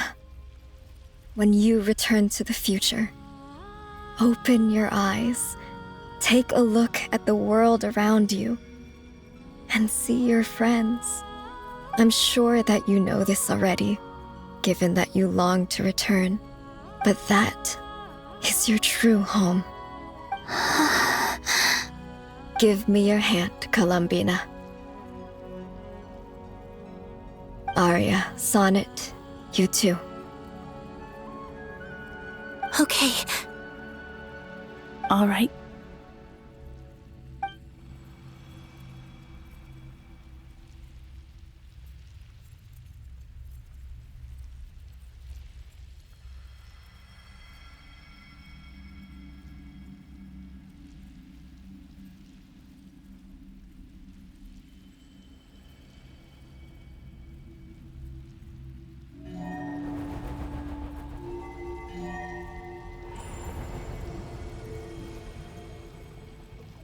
We once were the songs sung for eternity, but now it is you who must continue to sing.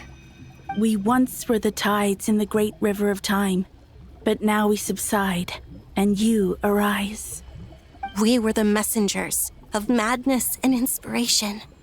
But now, the lies have faded, and your truth must endure. We are souls awaiting the sun. You must return to be with those who smile when they see your face.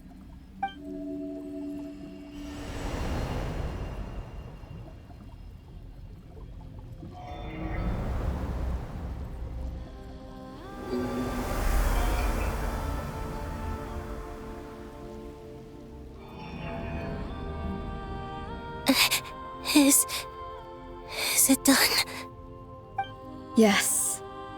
We have transferred the authority over all 3 moons to Columbina Hyposelenia. From this moment on, she is the Tri-Lune Goddess, the one and only moon goddess of this world.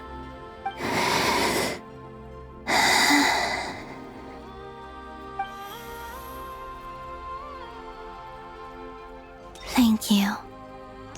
Thank you, my sisters. Now go, and do what you believe is right, Columbina Hyposelenia. Be aware that we cannot grant you the power of the 3 moons beyond these prison walls. The conflict that arose over their remains following our disappearance will still take place. I understand. Sisters! Oh, my body. It feels... Now that we have given up our power and authority, our bodies are merely mortal shells. This prison is dissolving them as we speak. It's okay, Sonnet. The end must come for every god, just as it does for every human. That's all this is. The final destination of our lives. Canon and I will be by your side the whole way. We have one final request, Columbina. Could you use the 3 moons' power to send us back into the real world? Now that we have lost our powers, I doubt this space will seek to hold us further. It's just... we would like to spend our final moments together in the only place we ever called home. Of course. Gladly.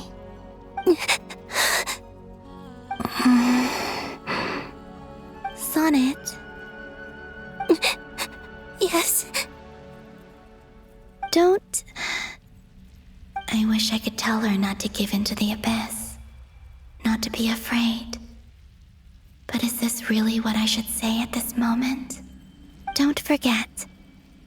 I'm so glad to have a big sister like you.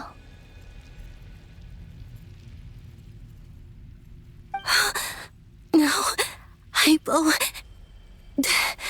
Thank you. I'm okay.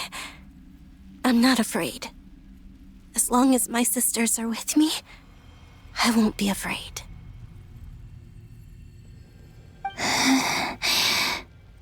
It looks like this is goodbye, sisters.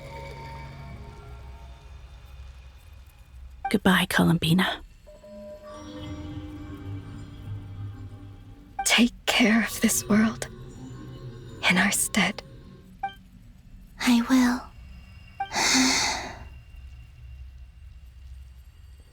And now, it's time for me to bid farewell to my body, too. May it become the moonlight that keeps Nodcry company through the long years ahead. So this is why Nodcry was not always home to Kuvaki. It only appeared after I poured my body out upon this land, and only this land. Kuvaki responds to me because it is me, my body, answering the call of my soul.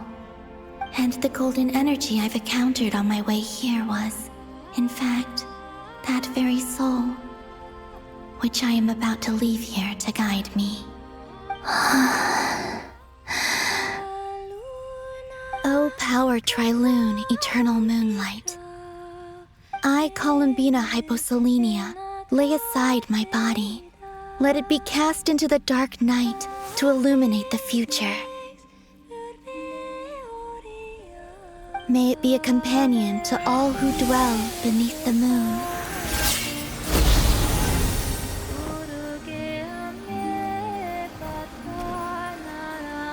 Until the time comes for me to return home.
Were we even allowed to see that? Is anyone? Can you still see? How many fingers am I holding up? I see 2 fingers, and a look of sheer terror on your face. Truly astounding, Miss Nefer. Your eyes have glimpsed the very ends of the world, and yet they remain as sharp as ever. Or is the credit for this miracle due to Miss Lauma? It seems that even time itself is no match for your medical skills. Surely you jest, Mr. Flins. I suspect we have Columbina to thank. She must have realized the immense toll that the ritual would take and purposely set aside some of her power in the past to protect Nefer's eyes when this moment arrived.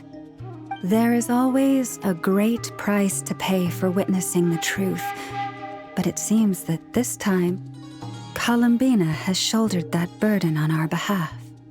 She chose the perfect method of getting a message to us. Though her eyes were always shut, she was clearly so perceptive. She knows us well. She knew exactly how we would think and what we would try. Despite being separated by time and space, we're seeing the same possibilities and seizing the same opportunities. We still don't even know if she's okay right now. But as long as there's a chance we can do something, we'll fight to make it happen. We'll get you back somehow, Columbina.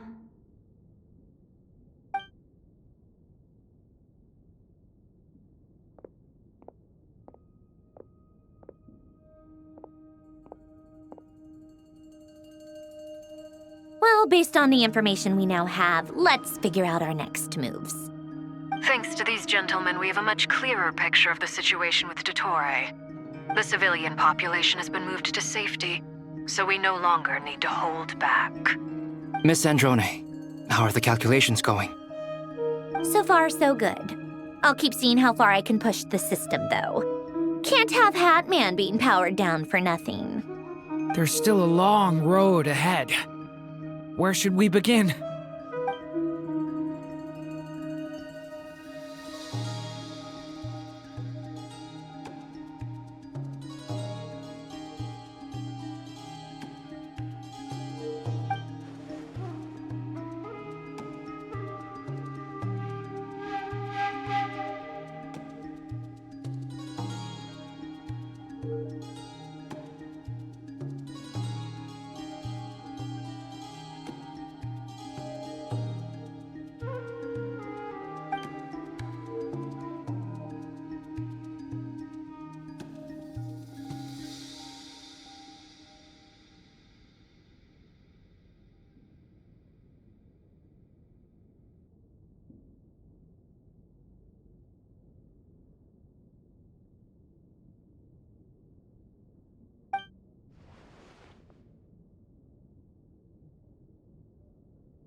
Our plan is clear.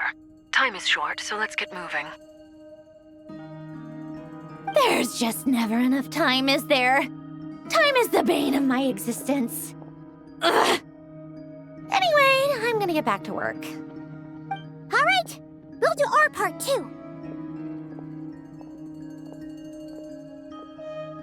Yeah.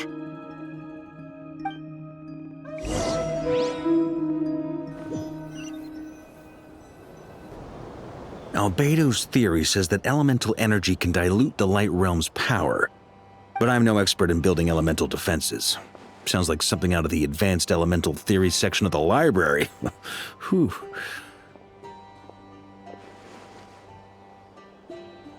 You seem quite troubled. Well, yeah.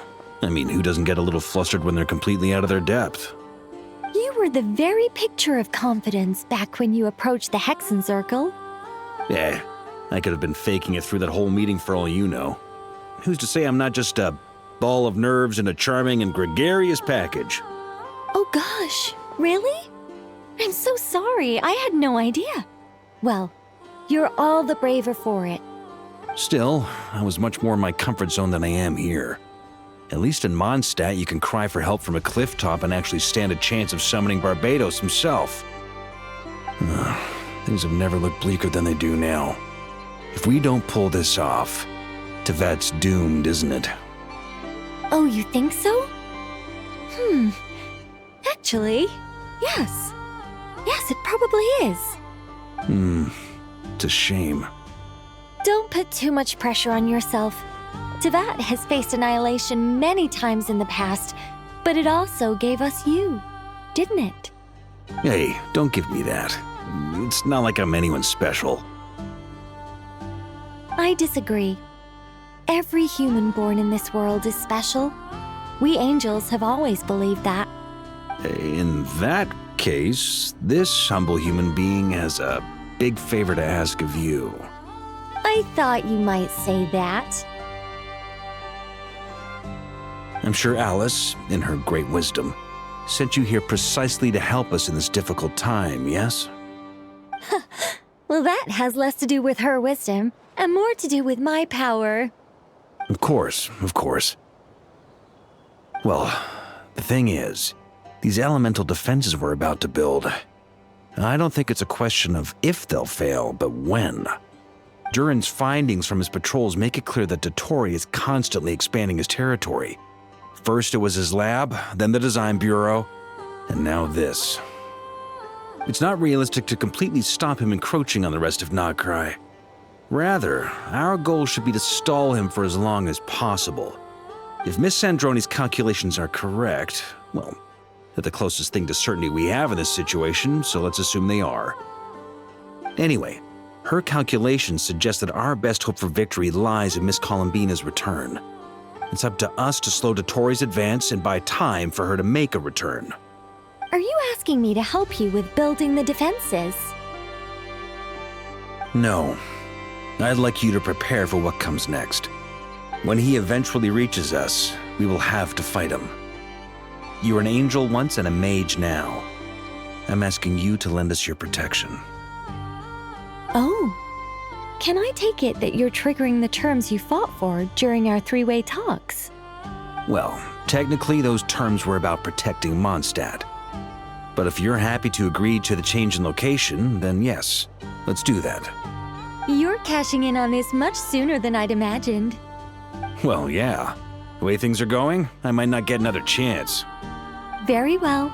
The mages have heard the knight's plea, and we will respond. To tell the truth, Alice and I had already discussed how we might help you all, so I didn't come empty-handed. I always like to be prepared.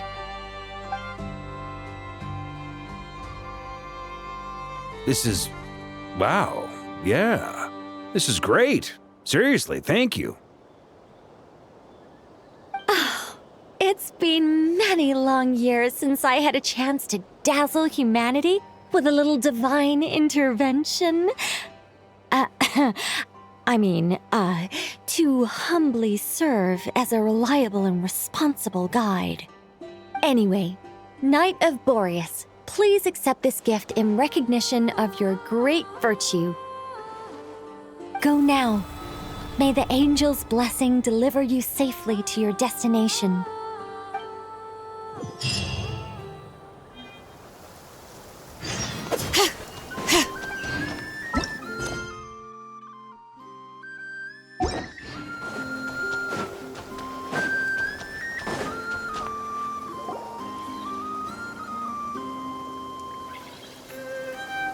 You're here. Sandrone! How are things going? Glad you asked. You two are about to become the first people to lay eyes upon my masterpiece. Or should that be the first person and the first, specter? Hey! Whatever. Come, feast your eyes on this. Wow! We've never seen something like this before!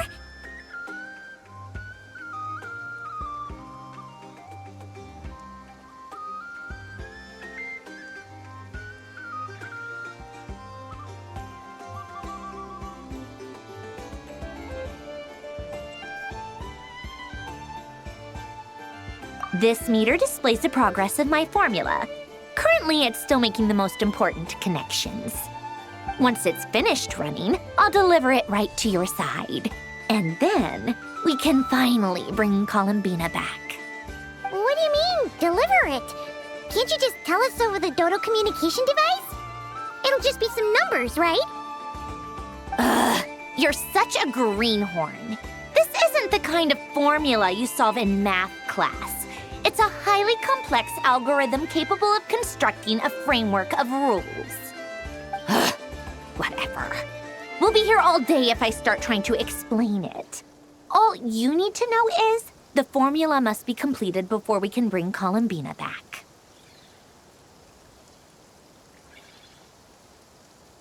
I'll share the data with you. Nicole's agreed to let me use her information channel, so we just need to use the Dodo communication device like so. And there. Now you can check in on my progress. Wow! Look at that! You're amazing, Sandrone. About time you recognized my genius. Took you long enough. Anyway, that's all for me. You should check on the others if you have time. Make sure we don't have any weak links in the chain. That might sound harsh to you, but close supervision is a common practice in the Fatui. Not looking to catch anyone out. I just care about everything going smoothly. That's all. I'm kinda stuck here while the formula's running, so I need you to be my second pair of eyes in the meantime.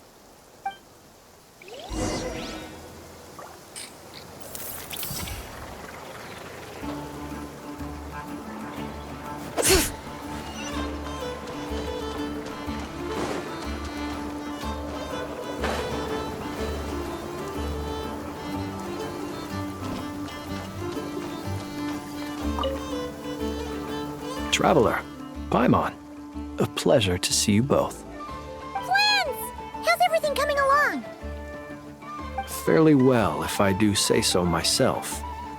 Personally, I am ready to confront Dottore head-on. Ooh, you sound much more serious than usual. To be honest, I am not usually fond of exercising my full strength. For one thing, it's hardly conducive to maintaining a low profile. Besides, I believe one should have the right to choose when to show their hand. I am conserving my strength until the moment of battle is upon us. Anything to boost our chances of victory. Seeing you get into the zone like this really puts Paimon at ease. Huh, Traveler?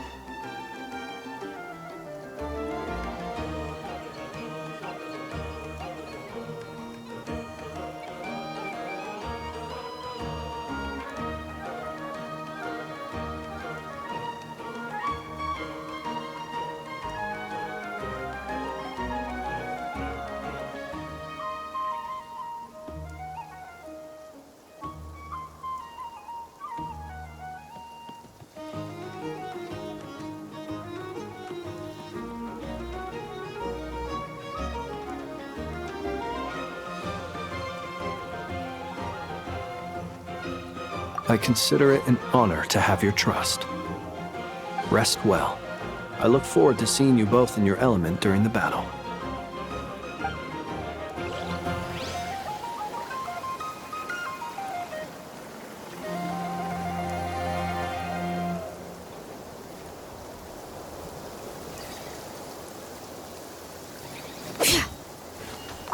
Rest well.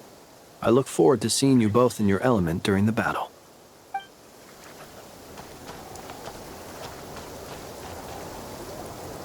Thankfully, Miss Nicole has come to our aid. Nasha Town is now looking very well defended. Golden Flame. Yes, that's Nicole's power, all right.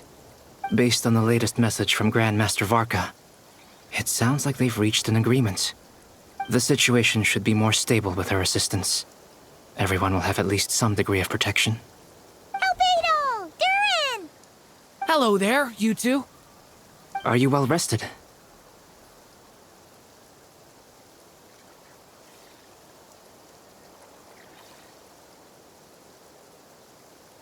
That's good to hear. As per the plan, Albedo and I will be in charge of Nasha Town. As Dottore's energy field expands, it's creeping ever closer in that direction. But we will do our best to hold our position. We fought side by side many times before, and always with great success. I believe this time will be no different. So don't worry about us. Focus on fighting Dottore.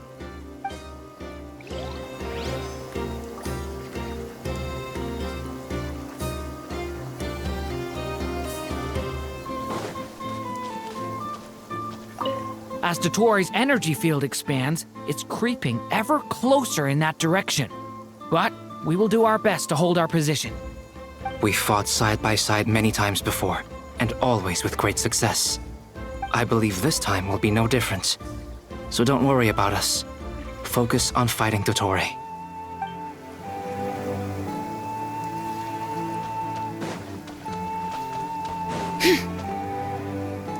Yes, Miss Moonchanter? What are you staring at? You always address me in the strangest ways. Lady Moonchanter 1 minute, Miss Moonchanter the next. Yes, and? Are either of those incorrect? Not as such. It's just that I simply call you Nefer nowadays. Uh-huh. That's my name. What's your point? The point is I don't add any honorifics or titles. Meaning what? That maybe we're on friendlier terms now than we used to be. Is that how you see it? And I thought I was the one with eye damage. Never! Wilma! Paimon, Traveler. Just swinging by to check in on you. How are things going? Did you manage to get some rest? Don't worry about me. I won't slow us down. And I give my all to ensure our victory. Ah, yes. Allow me to give you two a quick checkup. All done. You're both in good shape. You're welcome. You'll have your work cut out for you in this battle against Dottore, so make sure to get some rest in first. Paimon will keep an eye on her. Don't you worry. I'm glad to hear it. Take good care of yourself, too, Paimon. Sure thing.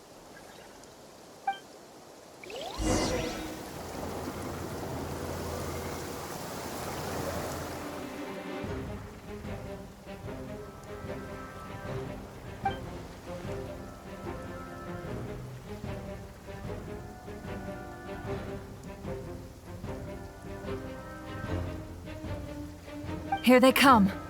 That's quite a horde. As we expected. Get ready, everyone. Take your positions and prepare to engage. Let's begin. I'm at the ready.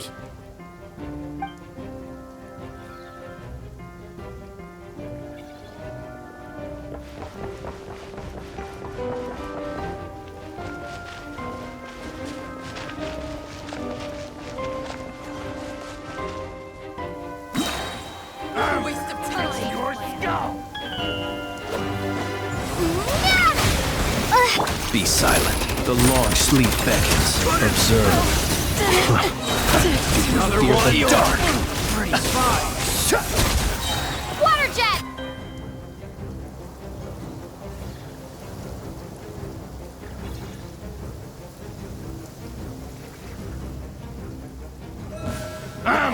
It's your skull!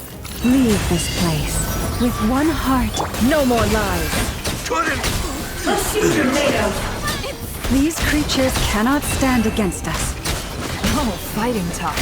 Just don't let your guard down.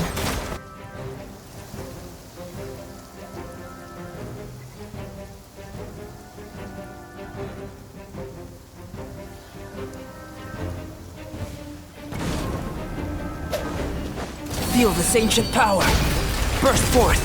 Decay! New life! Devouring That was easier than I thought. Naturally. What do you mean? Is it because as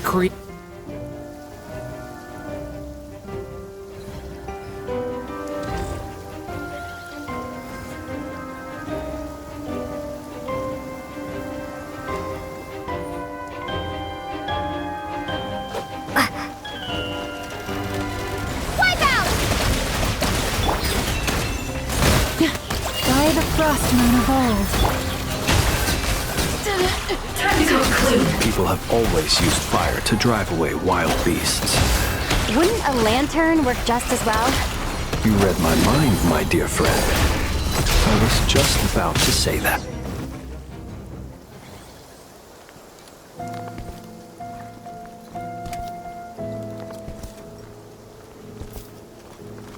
You're looking well. I trust you've had a good couple of days. Dottore. It's actually a good thing, in my view. If the subjects of my experiment were to die prematurely, it would throw quite a wrench in the works. And so, I must thank you all for your resilience. We are no longer on the same level, but you are nonetheless worthy of my respect. A creator god should be merciful and gracious after all. And in any case, it is only right that before I end your lives, the world is informed of the arrival of their new god.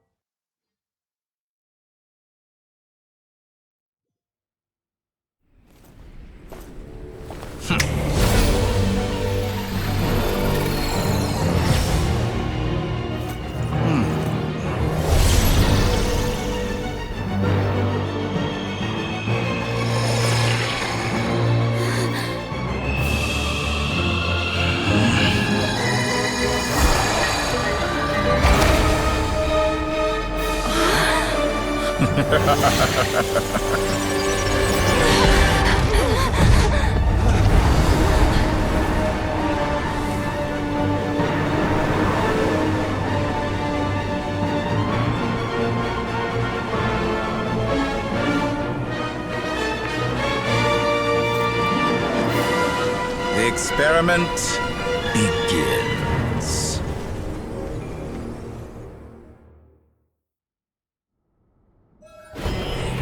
With the marrow of the 3 moons in my hand, behold the false moons fall!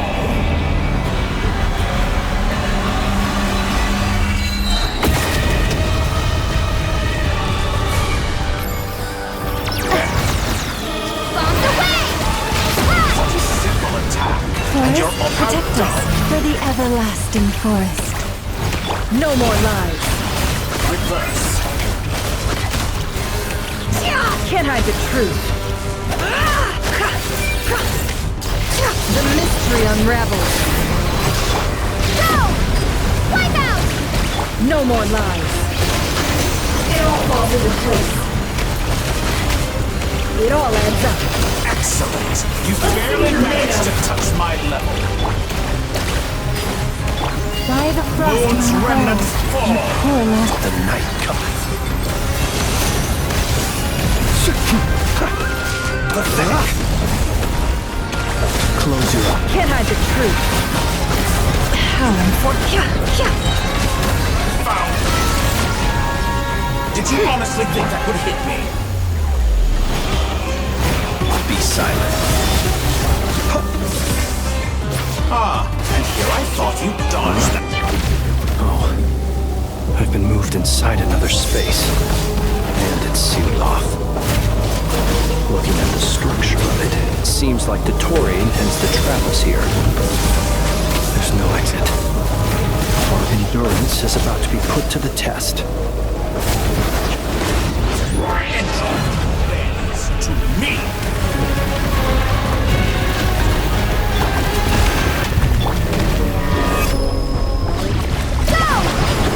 Leave this place. Good. That's more like it.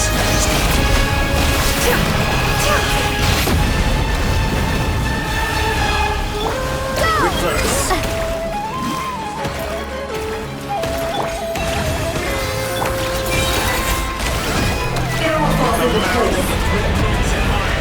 Behold the false moons fall.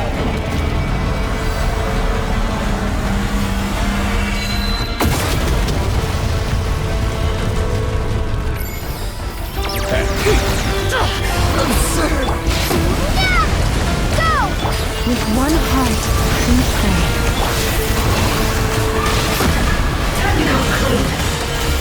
Excellent!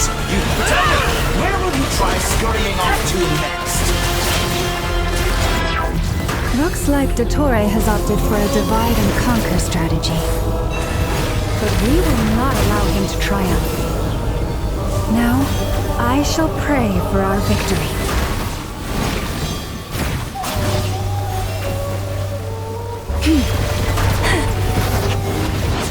Entropy bends to me.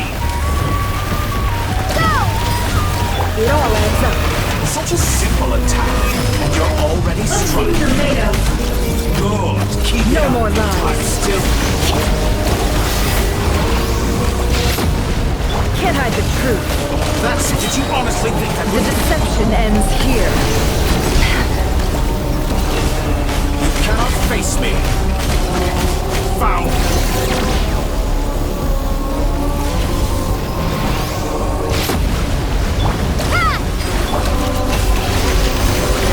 It all falls into place.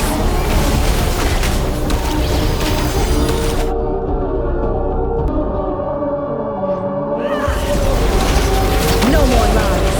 Excellent. You barely managed to touch my level. It all adds up. Entropy.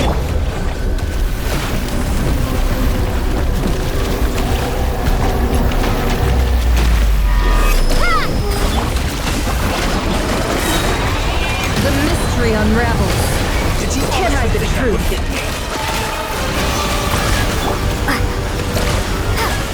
Be annihilated. No more lies. That which cannot stand against. What's this supposed to be? A knockoff version of the space Columbina got trapped in? There really is no way out. We'll see about that, Dottore. Absurd. apologize. I had not intended to take your teammates. But you have a choice. Okay, and I will release them. An excellent deal if you ask me. Won't you consider it?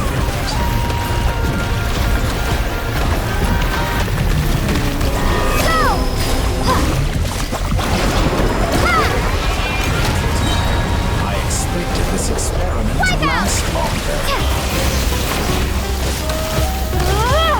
You cannot face me.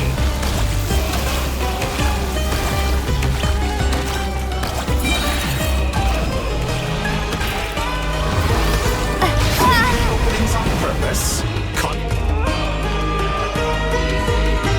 I'm aware you've been working on some little tricks to surprise me with, but it appears that none of them have come to fruition. My guess would be that you're trying to bring Columbina back. But then, where is Sandrone? Or are you trying to buy time for her? I always found their friendship to be a curious phenomenon.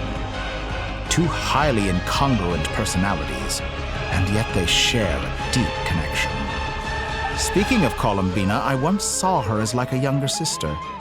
We got along quite amicably while she was with the Fatui. But then one day she suddenly decided she would refuse to take part in any further experiments. To this day, I truly don't understand what I could have done to upset her so much. It's such a pity. I could have had a sister, a family. But alas, she grew to dislike me. You're not fit to be family to her. That I can't deny. So many people, all obsessed with playing out the same tired old dramas. This world is rotten to the core. And then there's you. You had every opportunity to reach the right conclusion. The thought of killing you off like this? But I maintain that I approached you in good faith, so I will offer you another chance. Will you work with me? You have until I count to 10 to make your choice. 1, 2, 3. Not in a million years.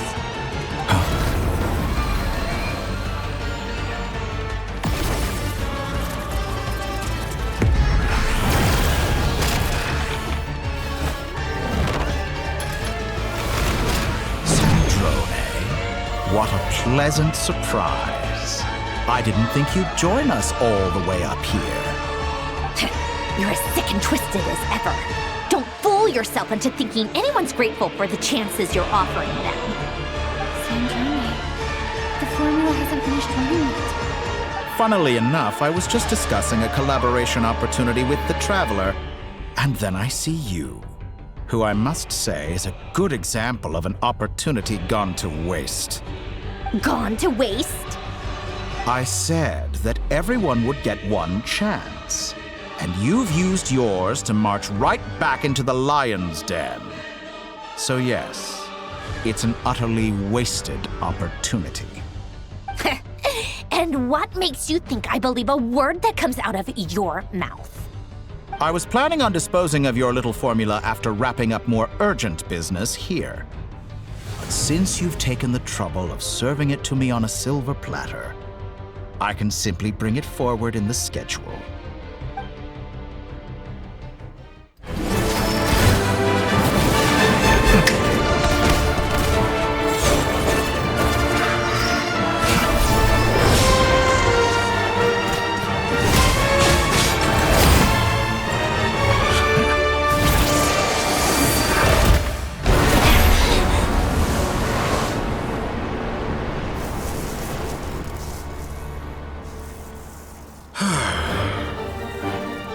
Is this your life's work? This piece of trash?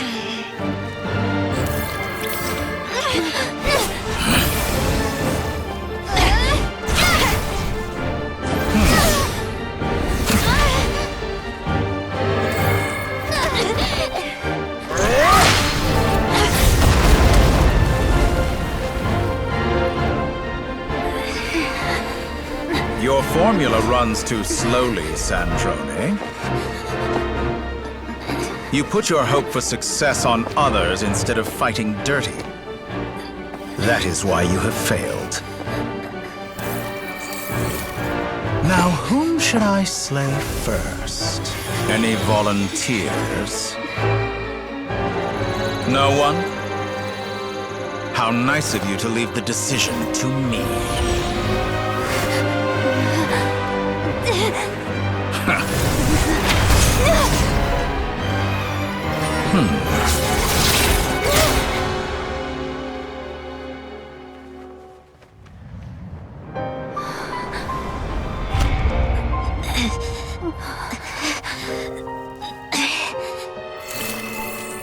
Oh, how unexpected. Sandrone, any last words for me, comrade?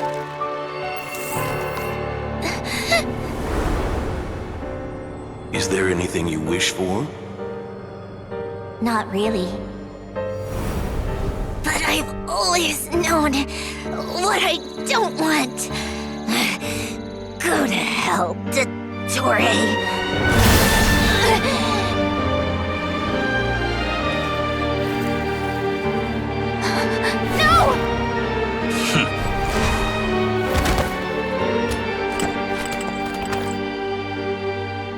And now, you have failed.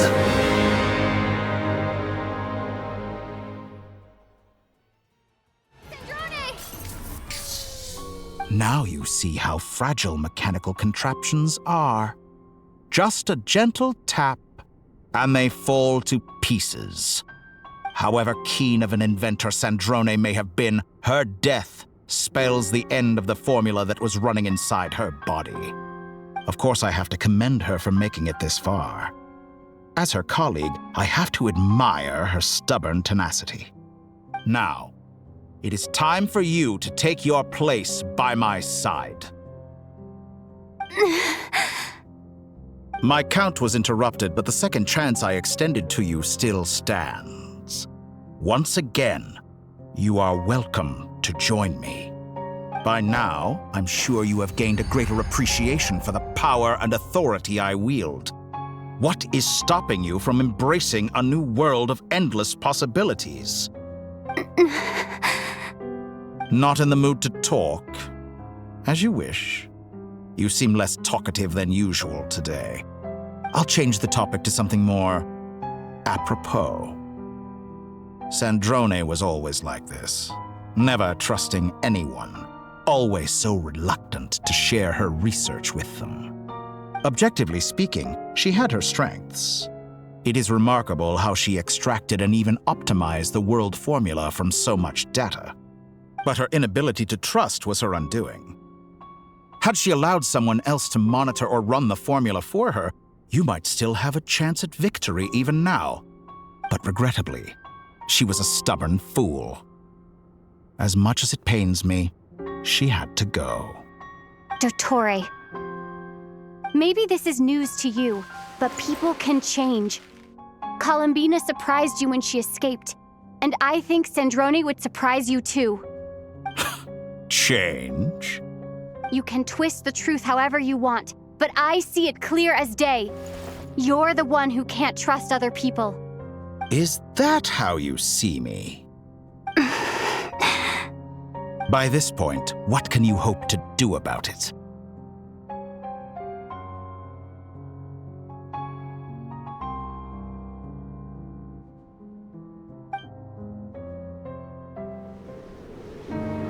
It is pointless to fight on. You've already lost. Wrong. You can't win this, Dottore.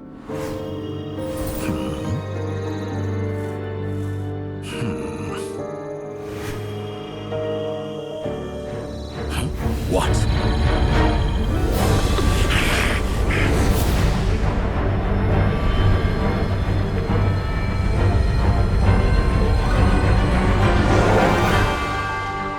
My formula can get us 90% of the way.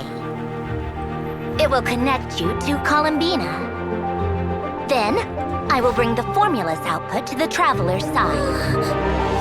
For the last 10%, do whatever it takes. Just bring the moon down.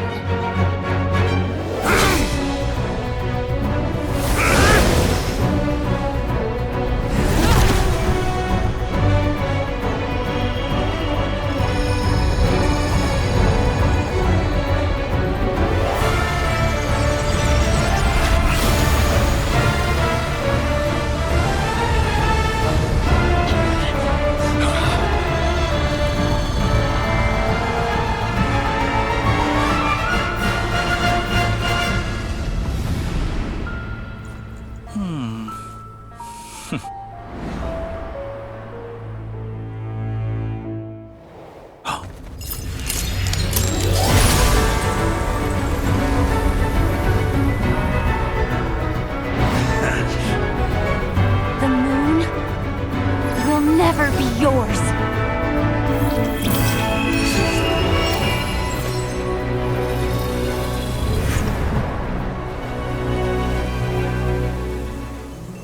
I turn my body into moonlight and pour it over Nodcry. My soul I leave here to inform my future friends. Lastly, I will hide the Trilune Authority within the Frost Moon. And when my body, soul, and authority are reunited, finally,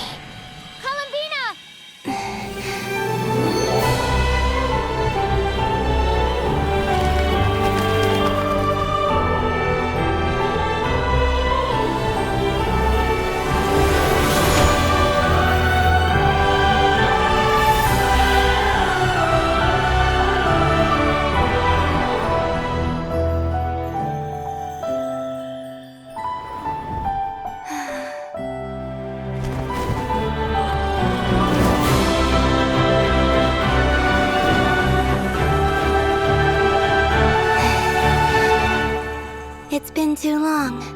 I'm back.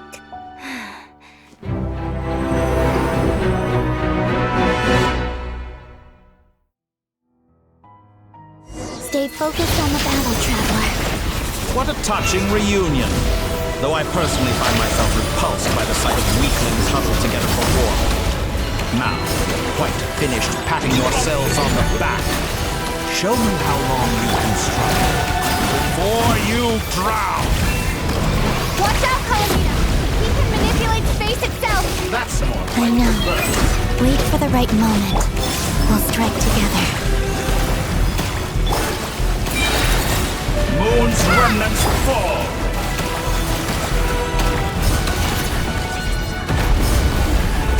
Pathetic!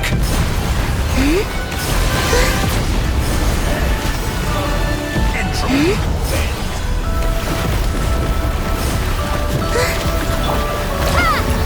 Wipe out! Wayne.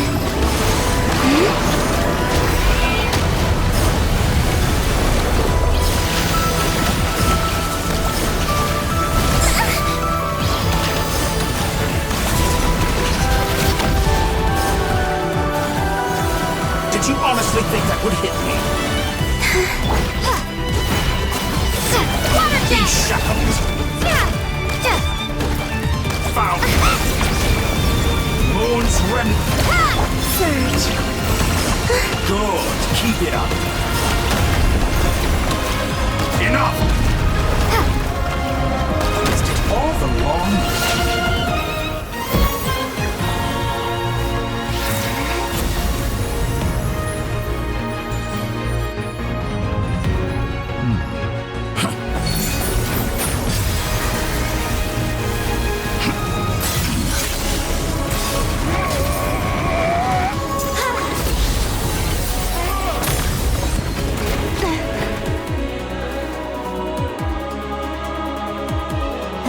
You the new moon's blessing. The new moon shines upon you. I am growing weary of your stubble. It's over, Dottore!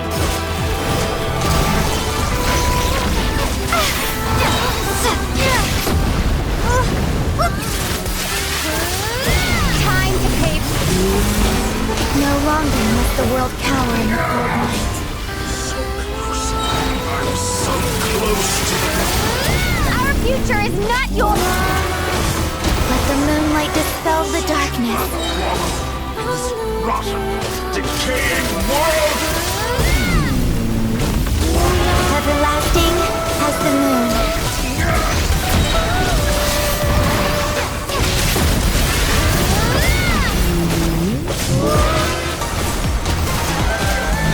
Such rather wallow in this rotten, decaying world!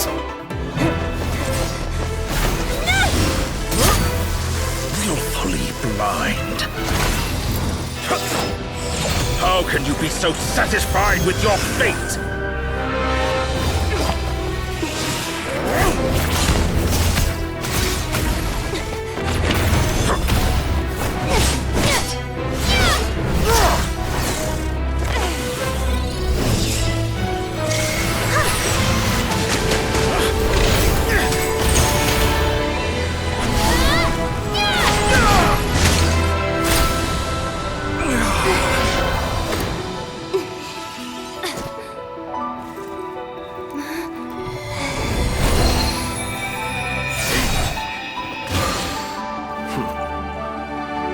This battle was never about fate. It's about friends, family, and the home you stole from them. So dull. Only the weak rely on each other for comfort. You shall see. Once I transcend fate, you will be nothing but fodder for my grand experiment! That will never happen.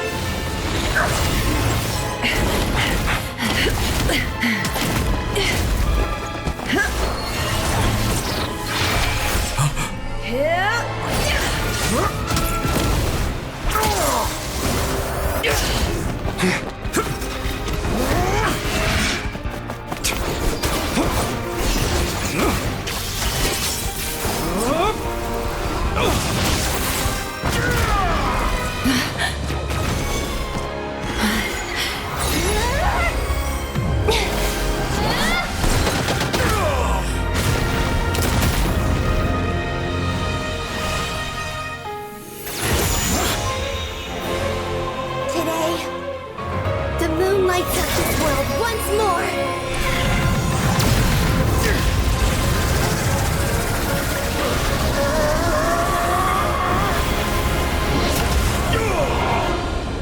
This loathsome world.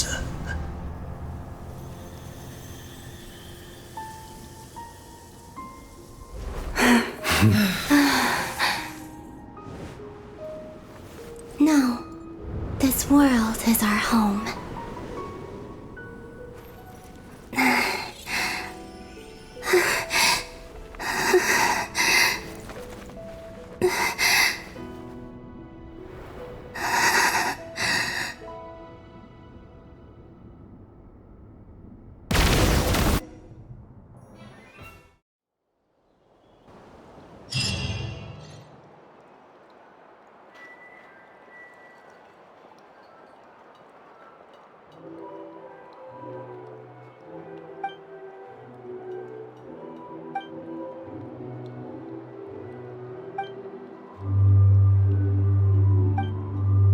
No, you're doing it wrong.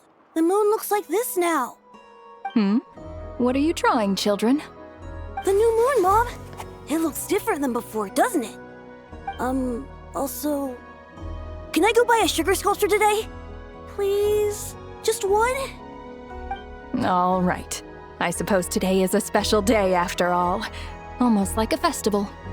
Extra, extra! Get the latest Nasha Express here! Post-disaster report! Nasha Town reborn beneath a new moon! The voyage begins today! The future looks bright thanks to the League. Want a copy? I knew things would be different. But I didn't think that would include the moon. They say a new moon goddess has been born. A new moon goddess? Who's saying that? The Frost Moon Scions? I guess so. I'm not too clued up on the details. As far as I'm concerned, the moon's still in the sky and it's business as usual. Hey, since we've come all this way, shall we grab ourselves a free meal while we're here? Are you a convert now? Or are you just here for the free lunch? Oh, come on, what does it matter? After everything we've all just been through? That smells good. All right, that's it. I'm hungry. Time to eat. Come on! We gotta get there early, or there won't be any good spots left! Shh, keep it down. This is a residential area. What if people are still sleeping?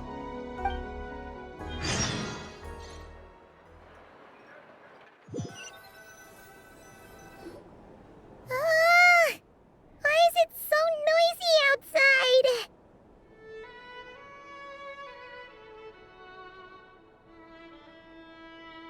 It's okay. Paimon was pretty much awake anyway. It's been so long since we last had a chance to relax, huh? Feels like time is moving slower than usual. What about you? Did you rest well?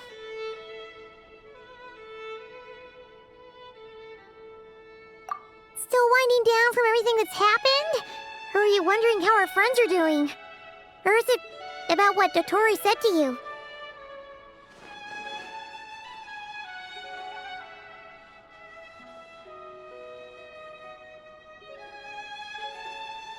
Okay, if you say so.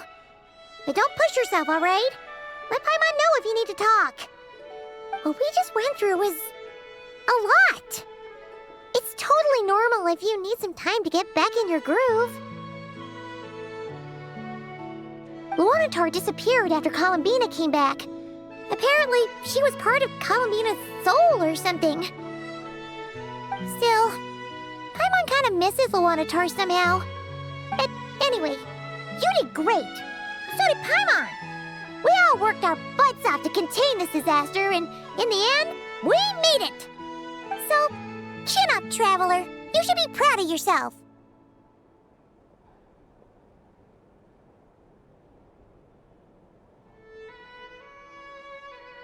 Hey! Don't poke fun. You should be glad that Paimon's growing as a person.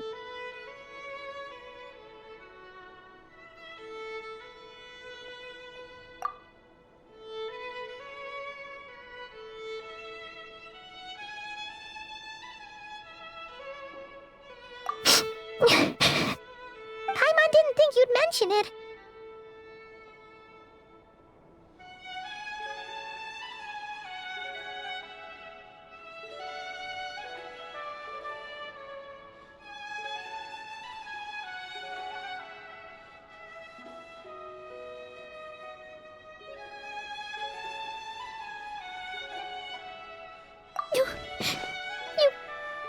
You have no idea how anxious Paimon was. She was worried sick about you.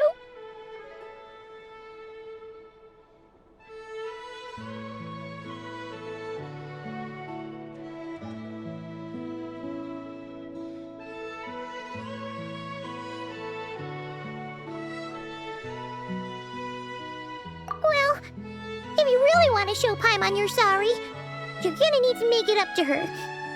You better be ready to splash out on a lavish meal.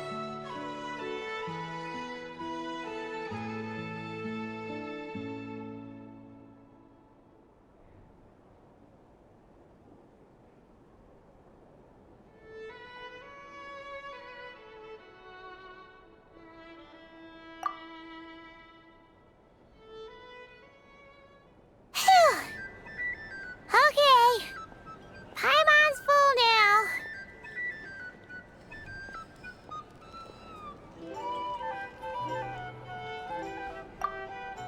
Huh?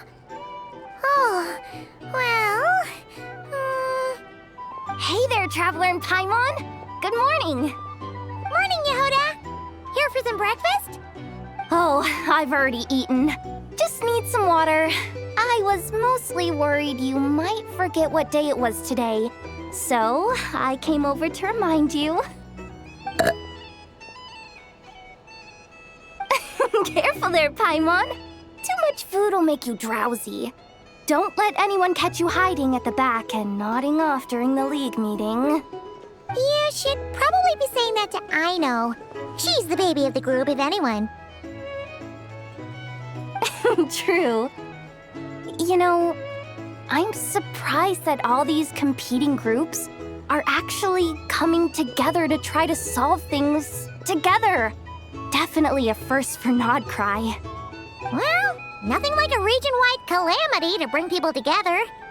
After that, surely even the most self-interested people have to realize that going it alone isn't worth the risk, right?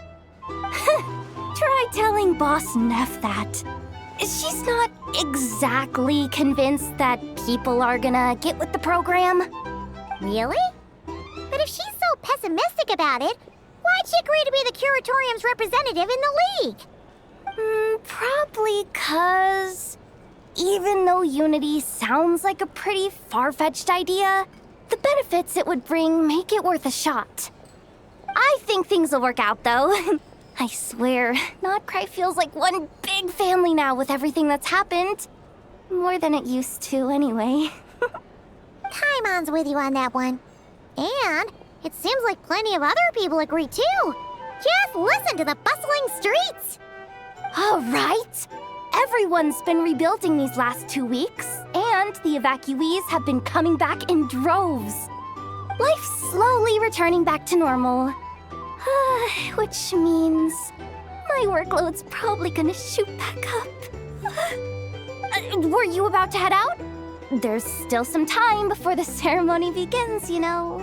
Yeah, we were gonna take a stroll around the square and say hi to some friends first. Sounds good. See you later then.